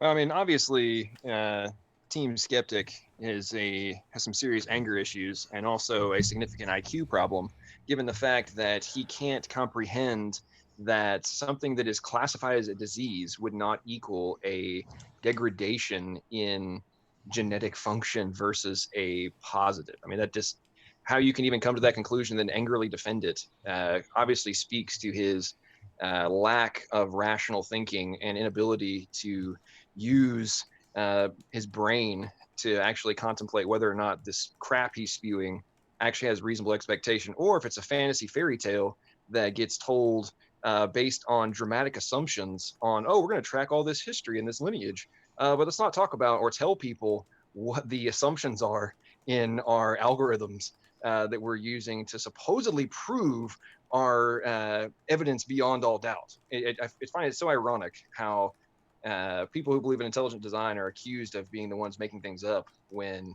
of course, you can make your predictions have evidence if you literally argue or alter the factors and the variables needed to result in the end outcome that supports your position.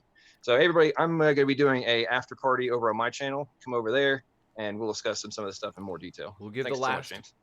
We'll give the last word to JL, and we will basically what we'll do is if anybody on any side has an after show, let us know and we can make you a mod so you can put it in the live chat, and we can even put it in the description for you, and that's no matter what side you're on. So we will kick it over to JL for the very last word before the Q&A. Oh, wow, where to begin on that? So, so the forest of genetics and evolutionary biology is very, very dense, and it's not typically where my focus usually is. I'm usually focused on, theists and where they try to inject their God into the argument. As far as the conversation that went, we never did get to the, chromosome 2, they never did provide, any thing to oppose that, and never to address the reproductive advantages of sickle cell anemia in African populations. And they're, they don't have a response to LTR and LTR discontinuity. But ultimately, our opponents are bearing the lead in the respect because they're creationists. They come from this theory of, or this hypothesis of creationism. And the problem is that whether you don't want to get lost in the miasma of information that you can get from genetics, but the problem is you're still inserting a creator, you're still inserting a designer at some point in there, and there is no evidence for that. So when you create your theory and then you try to mold the facts to fit your theory, that's where your problem. You're inherently biased in that, in the conclusion that you draw from that. You have to take the facts and then mold the theories to fit the facts as you come across them, and that you have not done. In your arguments, you completely throw out synergistic epistasis, which facilitates the purging of deleterious mutations in sexual reproductive populations. You completely ignore the function of telomeres. And I noticed how you didn't mention it, but you did post it up in the deal that you have a big thing about genetic entropy, which is pretty much bullshit. Has been completely debunked. It's just a made up term for, if I remember the actual scientific term is actually error catastrophe. And error catastrophe has never been observed or demonstrated in a lab or in nature. So it's literally just a made up thing that just thrown around, saying that mutations ultimately are degrading the human genome or degrading human genetics. That's all bullshit. You made a lot of just straight up false claims. I can't go into all of them because I have a giant list here and I'm trying to be quick for James's account. But ultimately, the guy that you're basing all this off of, Dr. John Sanford's work, he was a plant geneticist. He worked with plants. He is a master's in horticulture, and he's an intelligent design proponent.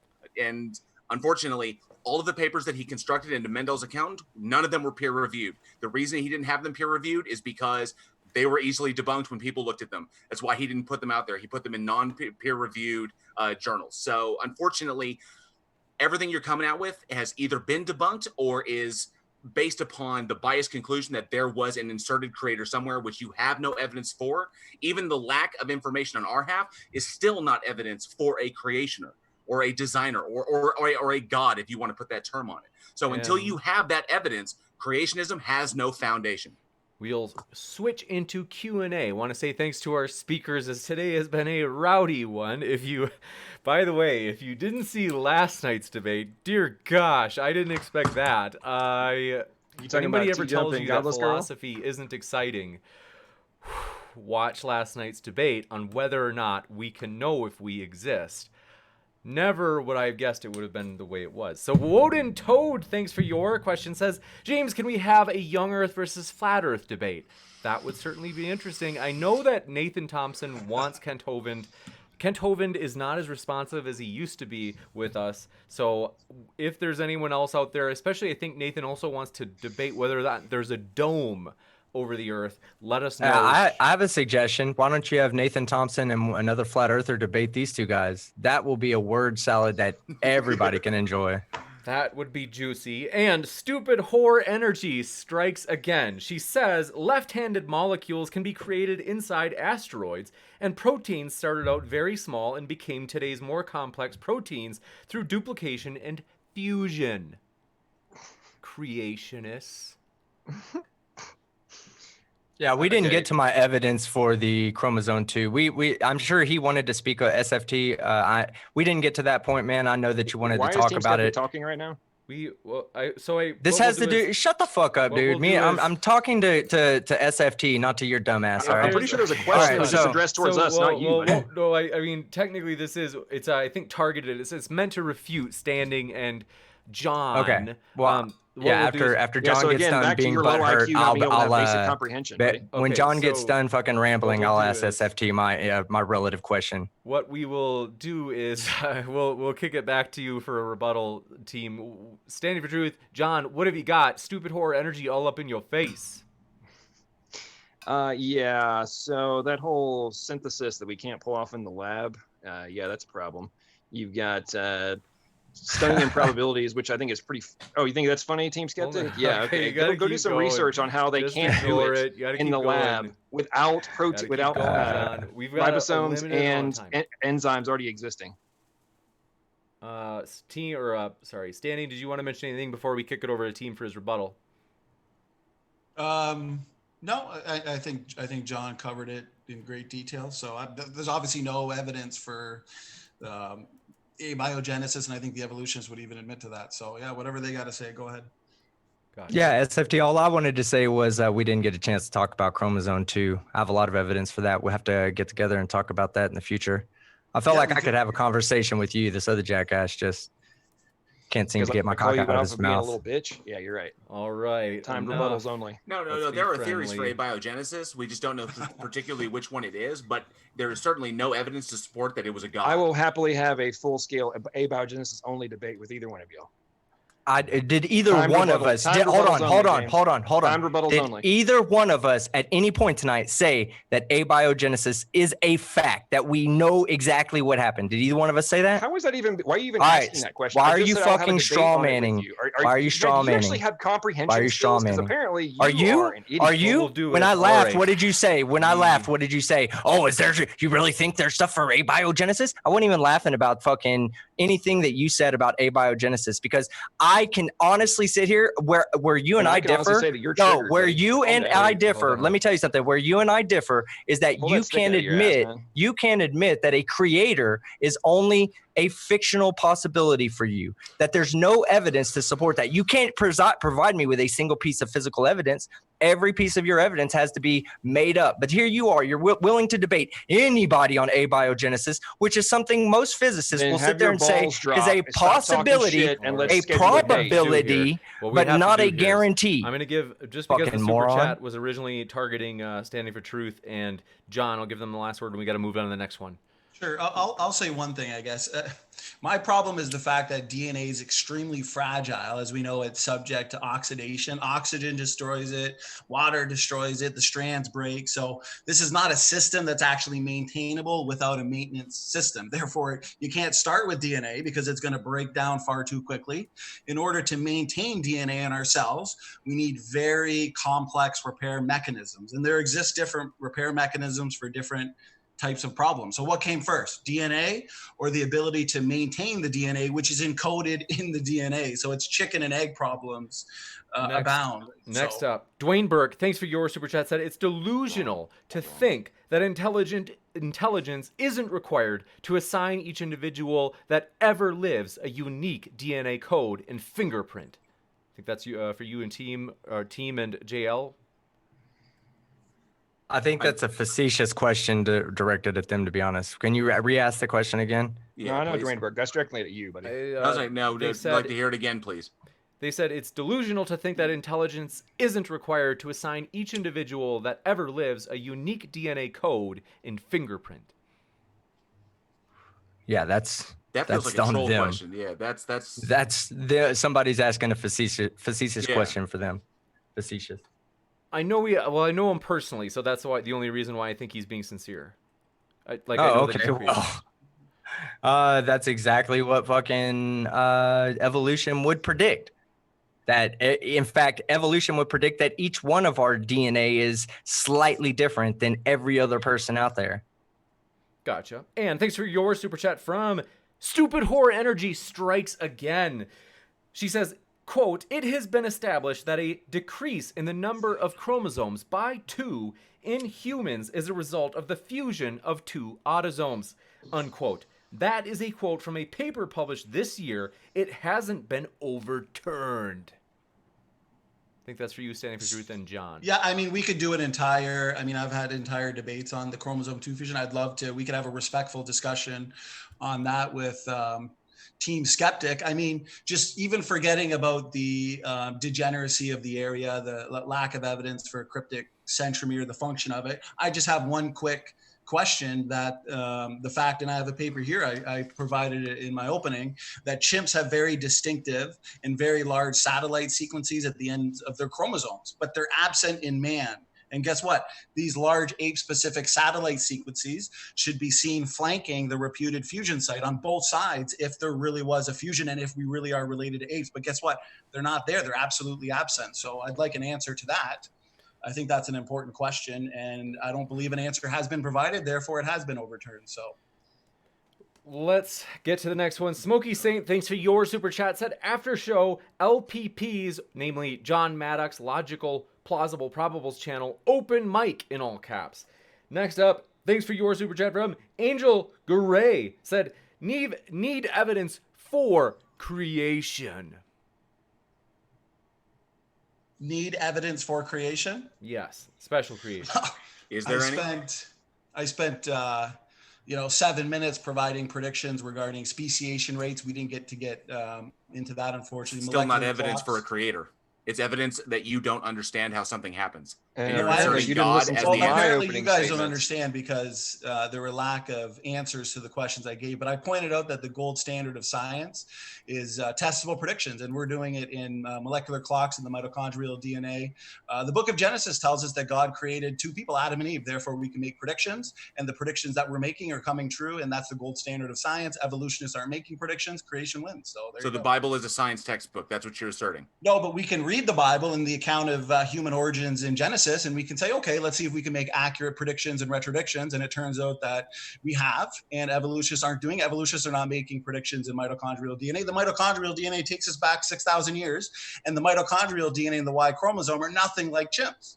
So the that Judeo-Christian faith, proves biblical creation in so Genesis. the presuppositions of the Judeo-Christian faith are paramount in determining science.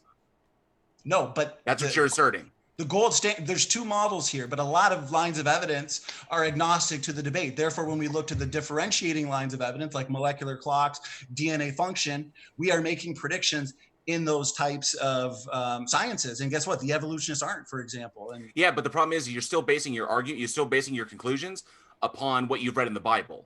That you're going to the Bible. You're basically taking the Bible, which is a subjective book that can be interpreted in a myriad of ways, and you're deriving your conclusions from those. Okay, but the Bible so differs from other texts. So this response that you're making is indicative of the fact that you don't actually know what the heck you're talking about in regards to our arguments, and that just because I'm questioning your use of the Bible in determining anything. Yeah. Going and figuring out whether or not something exists in terms of evidence for an intelligent agent, and then extrapolating it back. I mean, I'm not sure how it's any different than doing evolutionary research, going back to the foundational premise of Darwin. You're asserting the book. Come on now. You guys go back to Darwin as your original You are asserting the book is evidence of your creator. I didn't bring up Darwin. We will go to the next one. Hey, I didn't bring up Darwin one fucking time, and we have Neanderthal mitochondrial DNA that dates back further than 6,000 years. No. You're asserting that you're going back to the Bible because you're asserting that the Bible is evidence for your creator, and it is not. The Bible is just a book. I have a paper here that shows that Neanderthals. You guys are some of the dumbest people I've ever And all you can respond with are attacks to our intelligence. That's a good point. That's all you've got. Is we are going to go to the next question. I think that because that super chat was originally for. It was for us. Oh, that was for us. So go ahead if you want to have the last word, and then we'll go to the next one. Yeah, my last word would be if those predictions and retrodictions that flow from a literal interpretation of Genesis were shown to be falsified, then we'd have to rethink the model. But it just turns out that the molecular clocks, the genetic diversity found in people around the earth just so fits an origin of just two people, Adam and Eve, and the evolutionists had to invent post hoc, ad hoc rescue devices with their hypothetical population bottleneck out of Africa. So we're the ones doing the science, and they're the ones doing the non-science. No, Thanks, you're not. John. You're not. JPP3030, thanks for your question. Said, do any of the authors of the papers standing for truth cites agree with him on anything he said in his opening? Yes. Gotcha. Next. Stupid whore energy strikes again. This time she says, we don't expect big differences between populations, except where there has been local selection for different genetic variants. I think this is for you, Standing for Truth, and John. Yeah, whoever wants to take that one, John, you or myself. Sorry, read the question again. Next. Let's see. That question was, we don't expect big differences between populations except where there has been local selection for different genetic variants.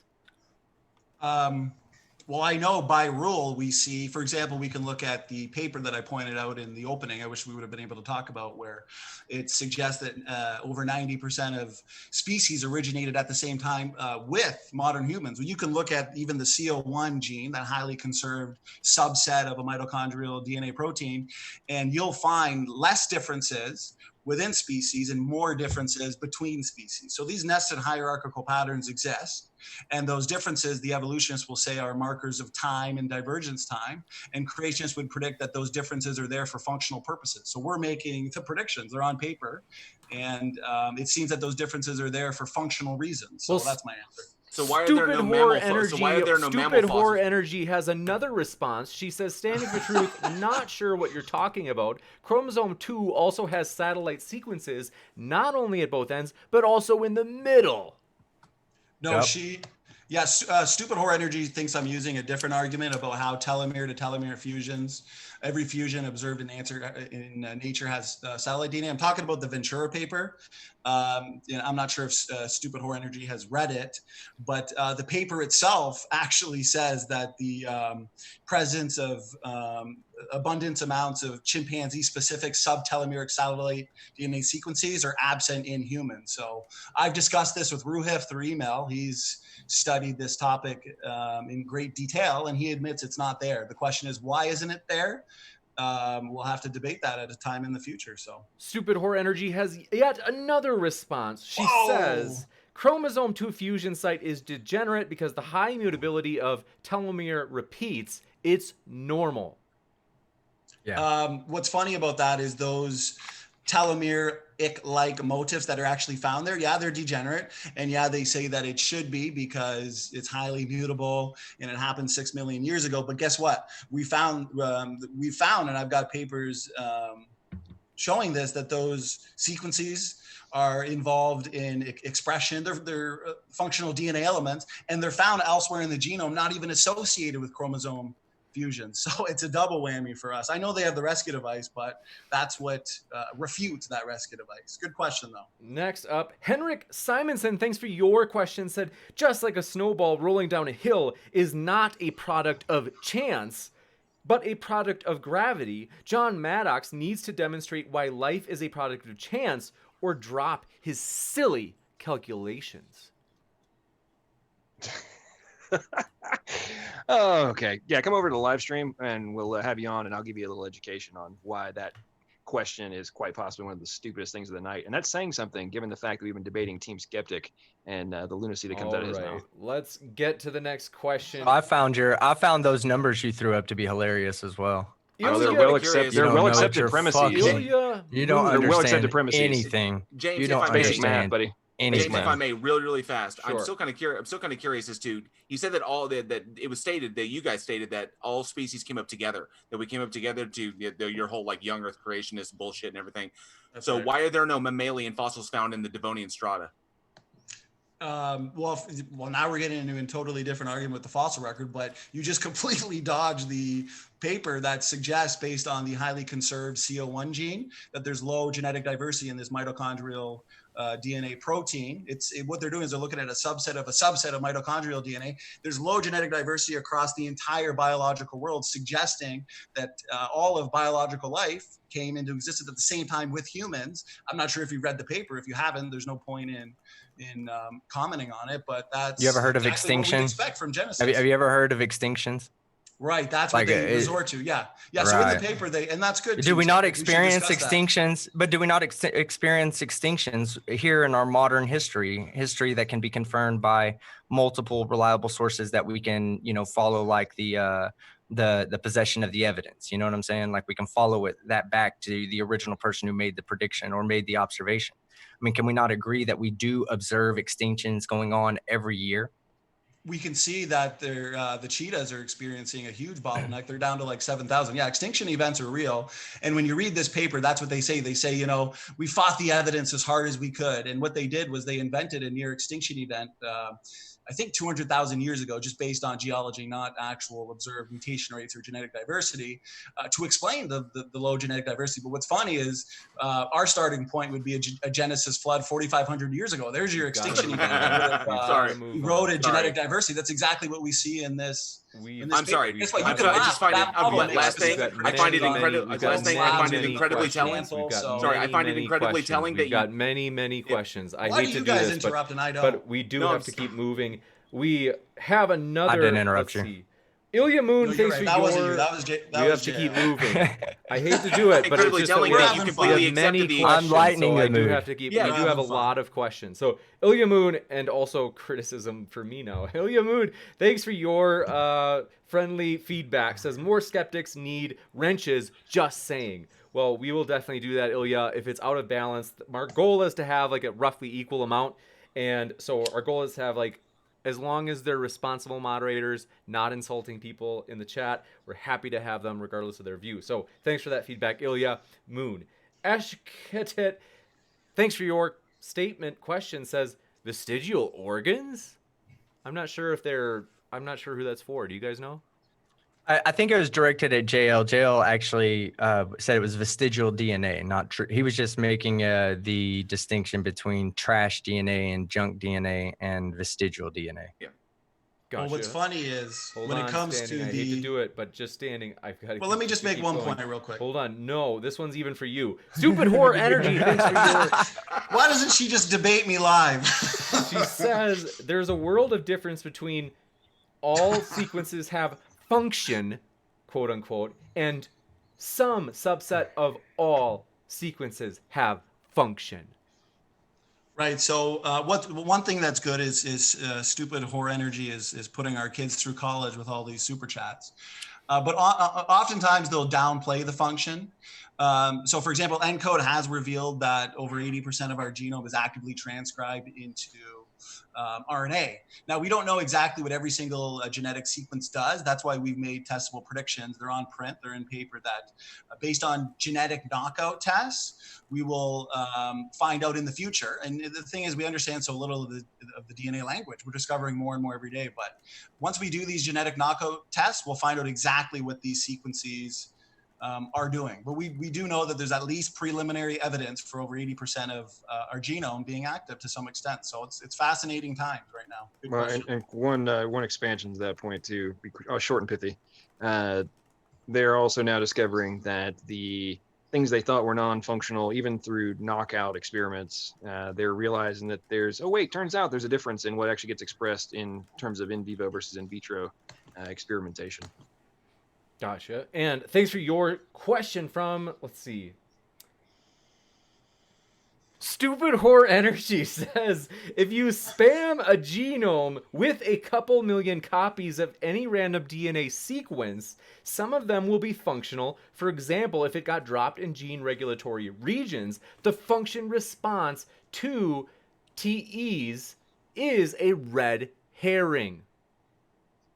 So I've never heard of this stupid whore energy before, but it's good that she's asking a question. I'm just kidding. So I think she's triggered. Yeah. So like John. So now pointed she's out- triggered. I'm triggered. JL Warren's triggered. Everybody's triggered but you, right, John? Dude, you've been A lot obviously of triggered, buddy. triggering going on. You've been obviously triggered all night.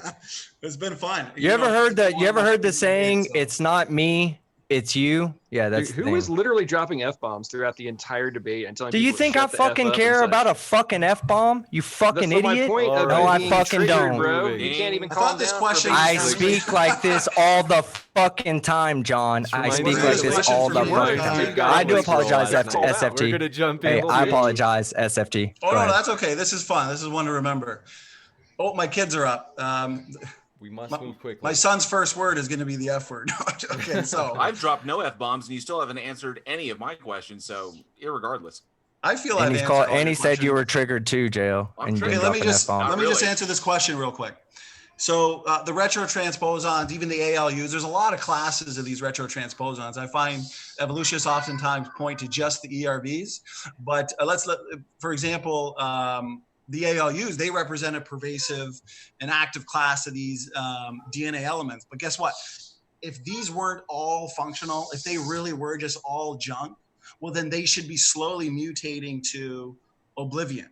And the fact that we see so many highly conserved regions that are being maintained by selection shows that these really are highly functional, because it would be a significant waste of energy and time for the cell to transcribe and worry about all of these gene sequences and DNA elements. So I think the evidence is strong that the vast portions of our genome are functional. It's not just spurious transcription, if that's what stupid whore energy is hinting at, but that's all I got to say.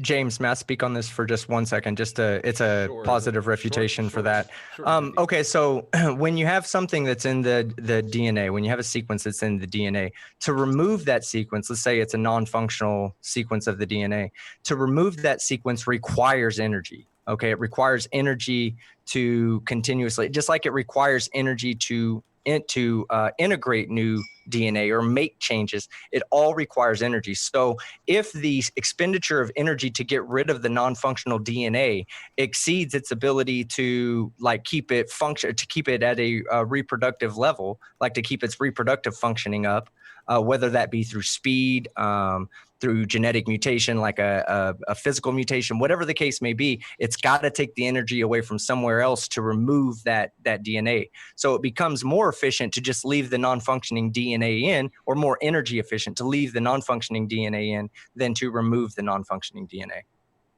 Next. Right. So I would just say that, I guess, since it's my question, do I have last word? That's James? fair, yeah.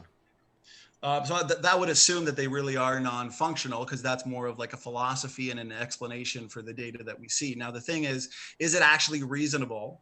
And this is what they'd have to prove to us. Is it reasonable for us to believe that all of these so-called ancient viruses and ancient parasites possess the genetic information necessary to promote so many genetic functions and so many biochemical functions in human beings? I don't think it's reasonable, plausible, or probable. There you go, John. Next up, keeping moving. Second best Bob, thanks for your statement. Said, I'm really way too stupid to understand most of this, but I'm listening anyway, mostly because I love the people up here. Thanks for your kind words, second best Bob. You are loved. And next up, Smokey Saint, thanks for your super chat. Said, let's see, denying overwhelming evidence of design when you make a career demanding acceptance of evidence for round Earth. TeamSkeptic. Let's see, how do I clean this up? I disagree with you. They only called you an idiot, but I still am like, oh gosh. Oh, you can call me an idiot. I don't care. What was the original question? Because it kind of seemed like a statement more than a question. You bet. They said denying overwhelming evidence of design when you make a career demanding acceptance of evidence for round Earth. Well, I would argue that that person's definition of evidence is different than my definition of evidence. My definition of evidence requires something solid behind it, not just a, hey, look, I don't understand how this should work, and I think it should work this way, and here's a bunch of papers that I kind of read through without having a true education or understanding about what they're talking about, and I came to these conclusions, and that's my evidence. Now, I don't mind. People can, I'm not an evolutionary biologist. I'm not a microbiologist. Most of this stuff I've learned over the past couple of weeks in preparation for this debate so that I could be educated for myself. I didn't want to come in here blind and just try to bullshit it because I asked for evidence. The majority of my research went into seeking out pieces of evidence and setting those aside. And I do still have a lot of evidence here. We just never got to the parts where I could present anything that, I mean, like SFT was saying, the chromosome 2, that's a huge part. I like speaking on chromosome 2 more than I like speaking on ERVs, because chromosome 2 really shows a distinct tie to a common ancestor with the gorillas, apes, chimpanzees. And that's why, you know, it's, we could have gone in that. I had more evidence to provide for that, but I didn't see any evidence come from them that was substantiary. Next up, thanks for your, I don't think I read this from Stupid Whore Energy yet. So she says, let me know if I did read this one. If you spam a genome with a couple million copies of any random DNA sequence. You read that one. Oh, that's embarrassing. Okay. Next up, thanks for your. She has been overloading you, James. It's fair to have gotten confused. Brian Stevens says, if you want to live in a bubble, block everyone. So for those of you who have been debating, I don't know if you know, but in the live chat, there was a little controversy because I de-wrenched Nathan Thompson, your best friend, TeamSkeptic, because, well, we want our mods. We asked them to be friendly, and so it's long story. Nathan started telling everyone that he was going to block them individually from his own accounts. Hey, SFT, I have a question. Do you have a picture of me in a mankini on your phone? And a mankini? Yeah. No, I don't believe so. Nathan Thompson does. He keeps a picture of me in my mankini on his phone. I literally think I'm his best friend on those lonely nights when he's sitting in his car trying to go to sleep. I really think that about 95% of those nights he's talking to me. He whips his phone out, looks at me, and is like, "Hey, Team Skeptic, how's it going?" Very You guys nice. have a love-hate relationship? You never do know. I mean, next up, thanks for your question from Stupid Whore Energy strikes again. She says, the amniotic egg and hair creates a nested hierarchy that includes primates and rodents/rabbits. This fits genetics, it fits the fossil record, etc. There's nothing like this in your quote-unquote model standing for truth. That's why I pointed to a number of lines of evidence that can differentiate between the nested hierarchical patterns that we see in the biological world. For example, orphan genes, the DNA function, the molecular clocks in the mitochondrial DNA and the Y chromosome.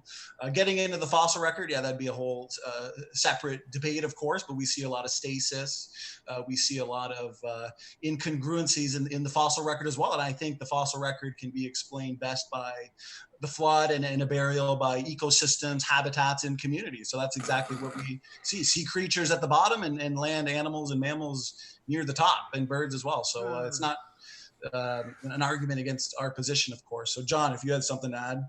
No, that was good. Short, good sweet. response. Thanks so much. Probably my favorite super chat of all. We love Steve McRae, but I can't help but read it. From Steve McRae's manager, basically, I doubt this is his real manager. It says, my client would like to debate the definitions of a restraining order and a non-disclosure agreement. Can you make that happen, James? Very provocative. I don't know what's going on with Steve. I know that there's like some sort of controversy, and I think it's always, Steve will always keep you on your toes. We hope he's doing well, and I really mean that. So next, thanks for your question from let me know if I mispronounced this, Hirvensalo. They asked, most important question of the night, why are James and Team Skeptic such sexy beasts? Thank you. Appreciate Oh my that. God. Because we work, don't we, James? We work on it. definitely work. Hey, you paid mean them at to being say sexy? that. Okay. The only reason I joined him on this thing.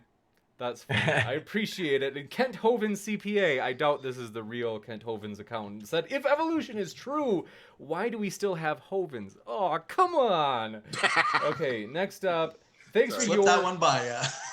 Smoky Saint, thanks for your super chat. Said, Team Skeptic, oh, snap, coming at you. Says, Team Skeptic is an embarrassment to skepticism. Yeah, they all say that. Anybody that disagrees with me says that. But what they don't understand is like what they think skepticism is just going against whatever the modern fucking the current paradigm is, that I must go against that to be a skeptic. So like right now, I'm a globe earther, right? How can I be a globe earther and still be a skeptic? Because the Earth, the NASA says the Earth is round. So I'm not a skeptic because I believe NASA when they say the Earth is round. However, it's not. Skepticism is about holding a belief until there's evidence to support the belief. I never held a belief on evolution. I probably thought that it was true growing up, but when I got to be an adult and I got to start thinking about it for myself, I've done my own research and looking into it. And from the research that I've done, the scientific papers that I've read, the evidence that I was here to present tonight, it all points towards my skepticism should be on things that go against evolution, not evolution itself. That would just be me being a denialist. And want to do a quick reminder before we read more questions. All of the speakers are linked in the description, so want to be sure everybody knows that. If you want to hear more of these guys, you can hear more by conveniently clicking those links. And Adam L. Sub to JL Warren. Sorry. Wait. Oh, I think I've got JL. Oh, yeah, I've got him in there. And Adam L. Bilia, thanks for your statement, said, standing for truth, I don't agree with you, but I respect you and your conduct. Evolutionist, I agree with you, and I respect you and most of your conduct. John, I don't agree with you. F you and your conduct. I always find it funny how atheists get so triggered when you actually call them out and for their crap, and then the things they're doing to you, and you call and you give them a response. Suddenly, it is it's just horrible behavior. How could anybody ever do this? It's like, oh wow, you can't handle getting what for? You haven't Shocking. called atheism out on anything. Soy boys. You haven't called atheism out on anything. Sorry. It's like okay. Next up, thanks for your statement from Tiffany Bear. Says you've got fans out there standing for truth, and John says creation for the win. Next up, D6. Thanks for your question for the creation side. Coming on strong, says you cited a lot of scientific publications in this debate. How many authors agree with your position? Many of them. I'm gonna have to keep my answers short and sweet because it's getting dinner time and the kids are getting. It's been a couple hours, so many of them is my answer. I'm so sorry, bro. We're gonna move fast. Bartos Diagos, and if you have to leave and want to have John answer all your questions, I'm sure the audience would love to hear more of John. So, John, I love you, John. Come on. Okay. Can I make a John's point my though? boy. I don't want to make a rude point about this, but I do want to make a point. When you cite sources that are like creation sources to use in a creation argument, it's kind of like it kind of makes it hard to agree with those sources, to find those sources reputable. If you found sources that were against you or had nothing to do with the argument itself, and you use those sources, like if you used a normal biologist or someone who believes in evolution, let's say, if you were to use his sources against the argument of evolution, that would hold a little bit more credence. But to use creation-based arguments in a creation versus evolution debate is a bit, Well, do you know how it just many? doesn't. Well, do you You know can the comprehend how ratio? dumb that position Well, do you know the was? ratio of creationist papers versus just secular publications I showed in my opening? Because there are a Just 'cause lot there's of a bunch secular doesn't mean it's publications. correct. John, do you not think that creation papers are already going to have a bias towards creationism? Yes or no?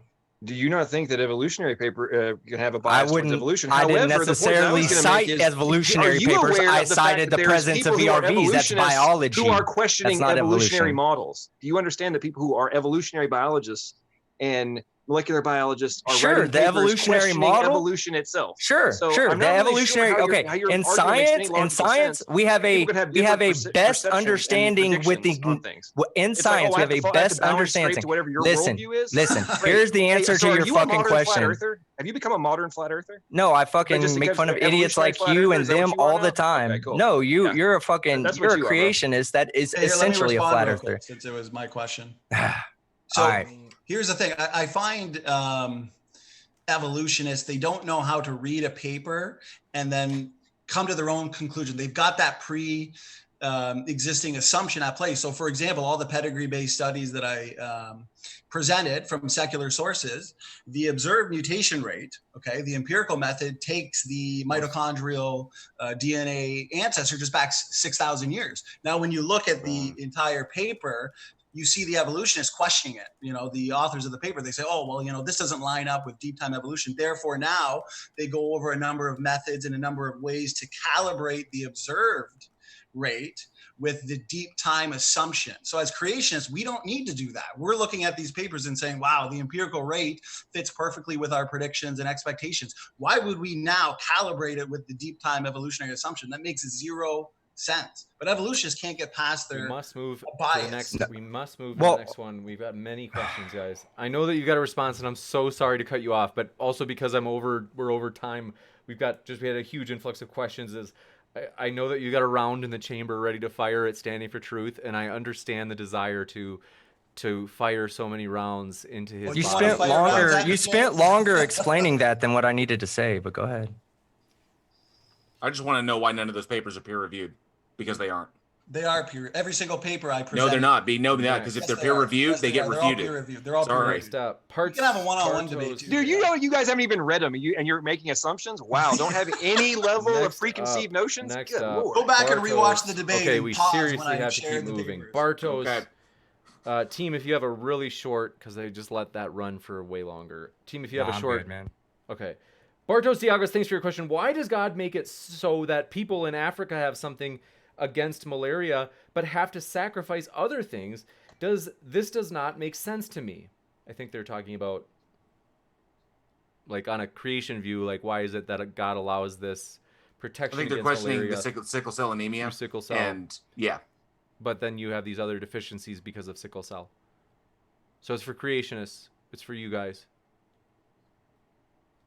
Do you want that one, SFT? You want me to take it? You can take it if you want, brother. It's up to you. I mean, I'll be short and sweet. You finish follow up. One component of all this is there's examples that are the exact same logic in. It's not just it's only people in Africa that have any kind of insert whatever we're talking about here. Now, obviously, in the context of what we've talked about in regards to genetic entropy, which you supposedly who have obviously not read peer-reviewed papers think nobody actually views as happening. JL, it's not. It's actually happening. No, it's not. Oh, really? It's, so you it's, think it's Fisher's theorem hasn't no, been genetic debunked? entropy is a bullshit term. Yeah. Oh, okay. It okay. is. Well, maybe you should go read some papers from medical researchers. Would you like me to pull up the info? Would you like me to year. I have the information right here that refutes it. It's right in front of me. You realize Dr. John Sanford just spoke at the NIH, right? The National Dr. John Sanford is a fucking plant scientist. Okay. Next up, I have the information right here in go front look of me at on his my screen. technical publications versus how many technical publications you've got. Air catastrophe has never been observed or documented in nature listen, or just because you don't experimentally. understand genetic entropy, that's your problem. Everybody's not passion, Genetic but entropy, genetic entropy is just another bullshit term for air catastrophe. We'll give the last word. We'll give the last word to creation guests, and then we'll move to the next one. I got to give them the last word because I don't want to gang up on them because the super chat was for them. So go ahead, Johnny, and we'll then move on to the next one. All I gotta say is apparently we have some extremely triggered atheists over here who are going into panic meltdown, even though there's research from medical researchers. If you address the question for me, just because I am addressing it. There are plenty of medical researchers that are publishing papers this year talking about this exact subject. So go to Nature Cellular and go do some basic searching, and you'll find out that I'm correct. Next, no, you're not. We have two different ones. We have Mitchell, thanks for your statement, says pond scum to people is a fairy tale. We also have John Rapp, I think this is a response, says creation is a retrofitted fairy tale, pseudoscience. Yeah. Next up, thanks for your question from Lily RO, says the John guy is easily triggered. P.S. James is a 9. Thank you, Lily R.O. I always think Lily R.O. is secretly Earl the postman from Alabama, but I'll take what I can get. So thank you. And John, if you want to respond to that, apparently you're easily triggered. Apparently so. When I call people out for being assholes, I know it's triggered. Right. Do you ever notice that maybe you call everyone else an asshole, that you're the asshole and everybody else is the good person? I'm pretty sure if you go back and bitch. Stop suffering from amnesia, then maybe you'd recognize that I responded to you being a jerk. You still have provided no evidence for anything that you've claimed. We have to move to the next one. What is it? Let's see. My assertion about TeamSkeptic is very accurate. The reason we have to keep the answers constrained to the questions, because otherwise I can't blame other people for wanting to respond to direct insults toward them. So Hugh Jars, thanks for your question, says, if these guys are supposed to be Christians, then why would anyone ever want to be one? Bad witness, guys. You too, Nathan Thompson. Next, thanks for your super chat question from Nephilim Free, says, secular genetics databases acknowledge that the, quote, fusion site, unquote, codes for polymerase and specifies cell type. The information spans the, quote, unquote, site. LOL in all caps.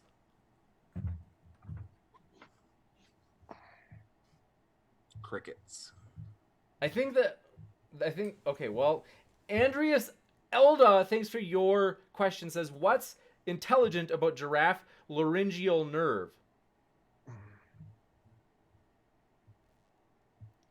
I don't know what that one is. Is that the super long one? I don't know. Next question. Next. I was on mute.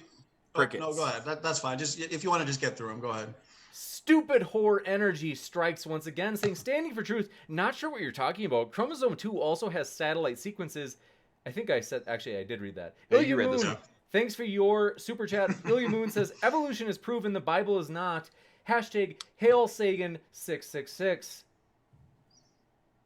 Yeah, evolution is at this point pretty much dead. They're not making any testable predictions in genetics, for example. The ENCODE researchers, these evolutionary scientists at NIH, they ignore the critics that try and hold on to that junk DNA paradigm. Grar himself said if ENCODE is right, evolution is wrong, and genetic degeneration is real. We accumulate 100 new mutations per person per generation, and JL here has never provided us with the type of selection that can remove so many deleterious mutations. He only provides insults and insults Dr. John Sanford. Those Are you kidding me? Synergistic epistasis removes that. Oh, did you Google that? What is synergistic epistasis? Go ahead. Synergistic epistasis facilitates the purging of deleterious mutations in sexual populations. Oh, did you just read that right? Okay, From no, in your earlier argument, that, buddy. Hey, this is coming from the two thoroughly guys in who your said they did all earlier their argument, research in you the just last 2 weeks. dismissed that completely. Oh no, I talked about synergistic epistasis. No, you threw it out. You said it was thoroughly debunked. falsified. Synergistic epistasis speeds up the degeneration problem.